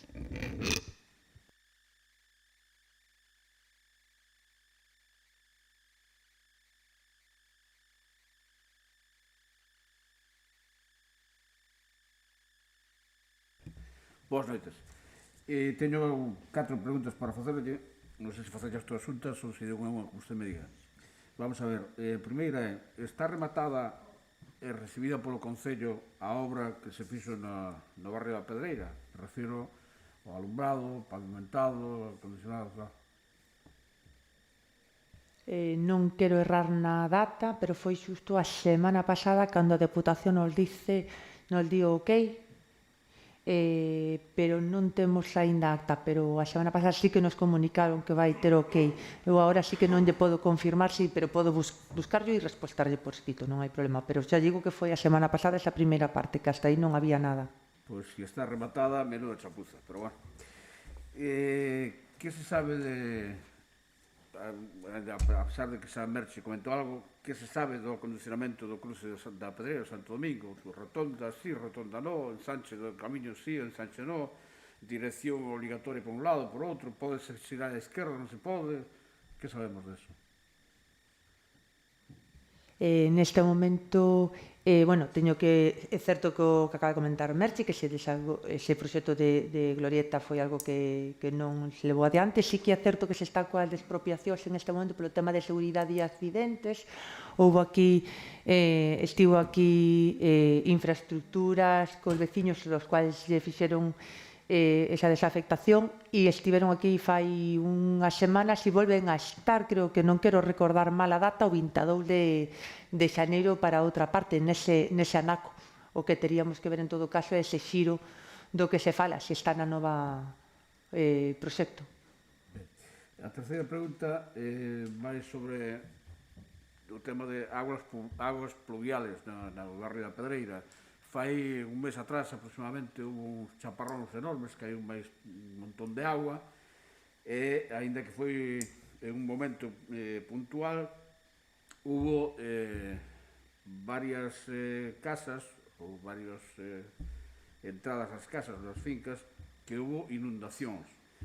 En ese caso, os veciños se queixaron a Aqualia preguntando que pasaba, que se solucionaba o tema e tal, e a Aqualia bota balóns fora, dice que é cousa do Concello, que parece ser que hai varios sitios onde as aguas pluviales están mezcladas, digamos, con o alcantarillado, que desbordan hacia dentro e tal. E outra cousa que, ademais, desbordan, o sea, a agua vai para dentro do alcantarillado, para dentro das fincas, porque hai algunha arqueta que está dentro das fincas. Eu digo, ainda que a arqueta este dentro das fincas, as aguas veñen do alcantarillado. O alcantarillado que sempre é público. Eso é a responsabilidade de alguén. Non sei se de Aqualia, do Concello ou de Pepito Pérez, pero quen ten que solucionar eso? E como se vai solucionar? Primeiramente, en todo caso, pediremos informe de Aqualia dese suceso, porque non emitiu informe, e depois lle damos traslado. Moi ben. Vale, cal é a motivación que poñan. E para terminar, que se sabe da obra que están facendo na carretera do Espírito Santo, que iso parece a obra do Escorial, o sea, non se acaba máis, aí non hai maneira de pasar, cortase o tráfico, hai que dar un rodeo e tal, non ten responsabilidade o Concello, non ten nada que decir.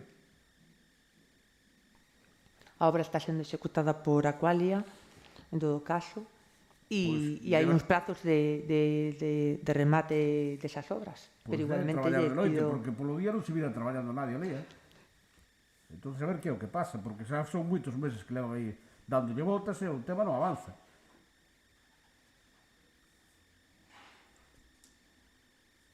Agradecería que nos fixese chegar a resposta, por favor.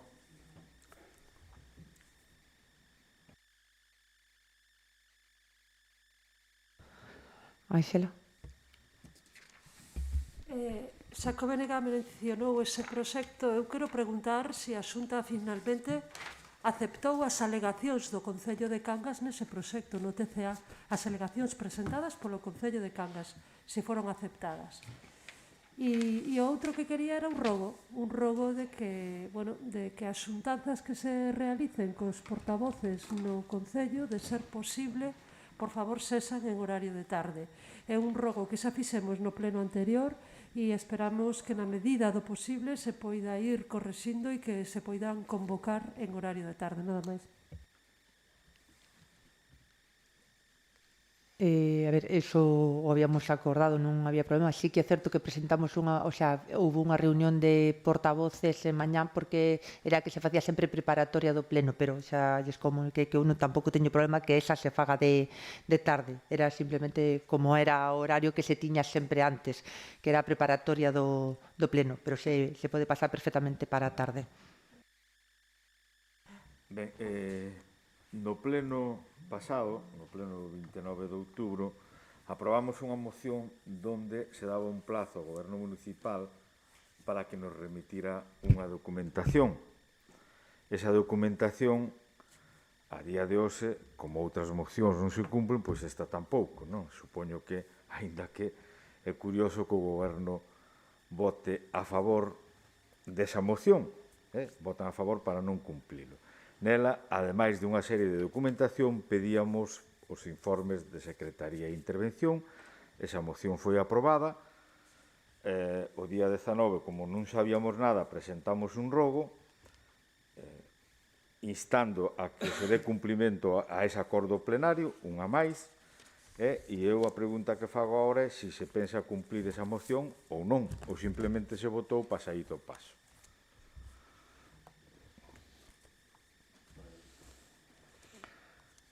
Perdón. A ver, sí que se vai dar cumplimento, me consta polo que me hizo o secretario que se está, sí que é certo tamén que temos o interventor de baixa, continúa nesa baixa e estamos a final de ano, entón o mellor se demorou por aí, pero sí que eles están co proceso, co acordo plenario e se está levando desde Secretaría. Lle paso ao secretario. En data 23 de novembro, mandouse a todos os grupos políticos, aos portavoces dos grupos políticos, unha notificación do certificado de acordo dicindo que son interesados e que teñen acceso ao expediente con toda a documentación. E comentei que se mal non me lembro, poñía que se había algún problema para ter o acceso como interesados ao expediente, que se pusese en contacto con a intervención ou comigo os efectos de solucionar o tema. 23 de novembro.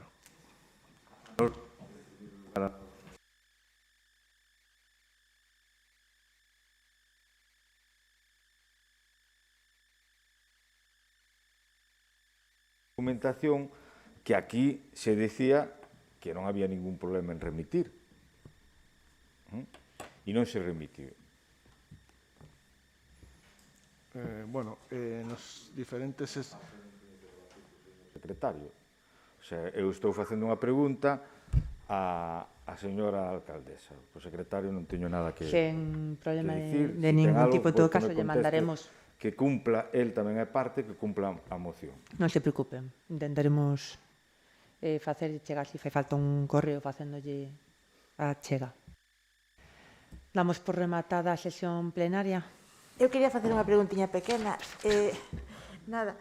A nivel de uso de chan público, vin que algún establecimento, vamos a decir que farmacia, que puseron un estandarte na acera.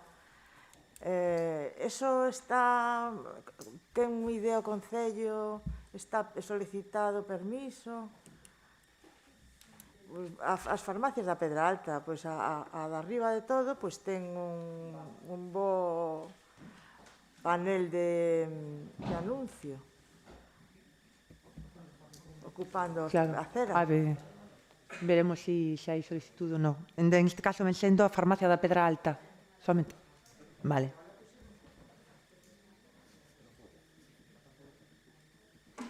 Damos por rematada a sesión plenaria de hoxe.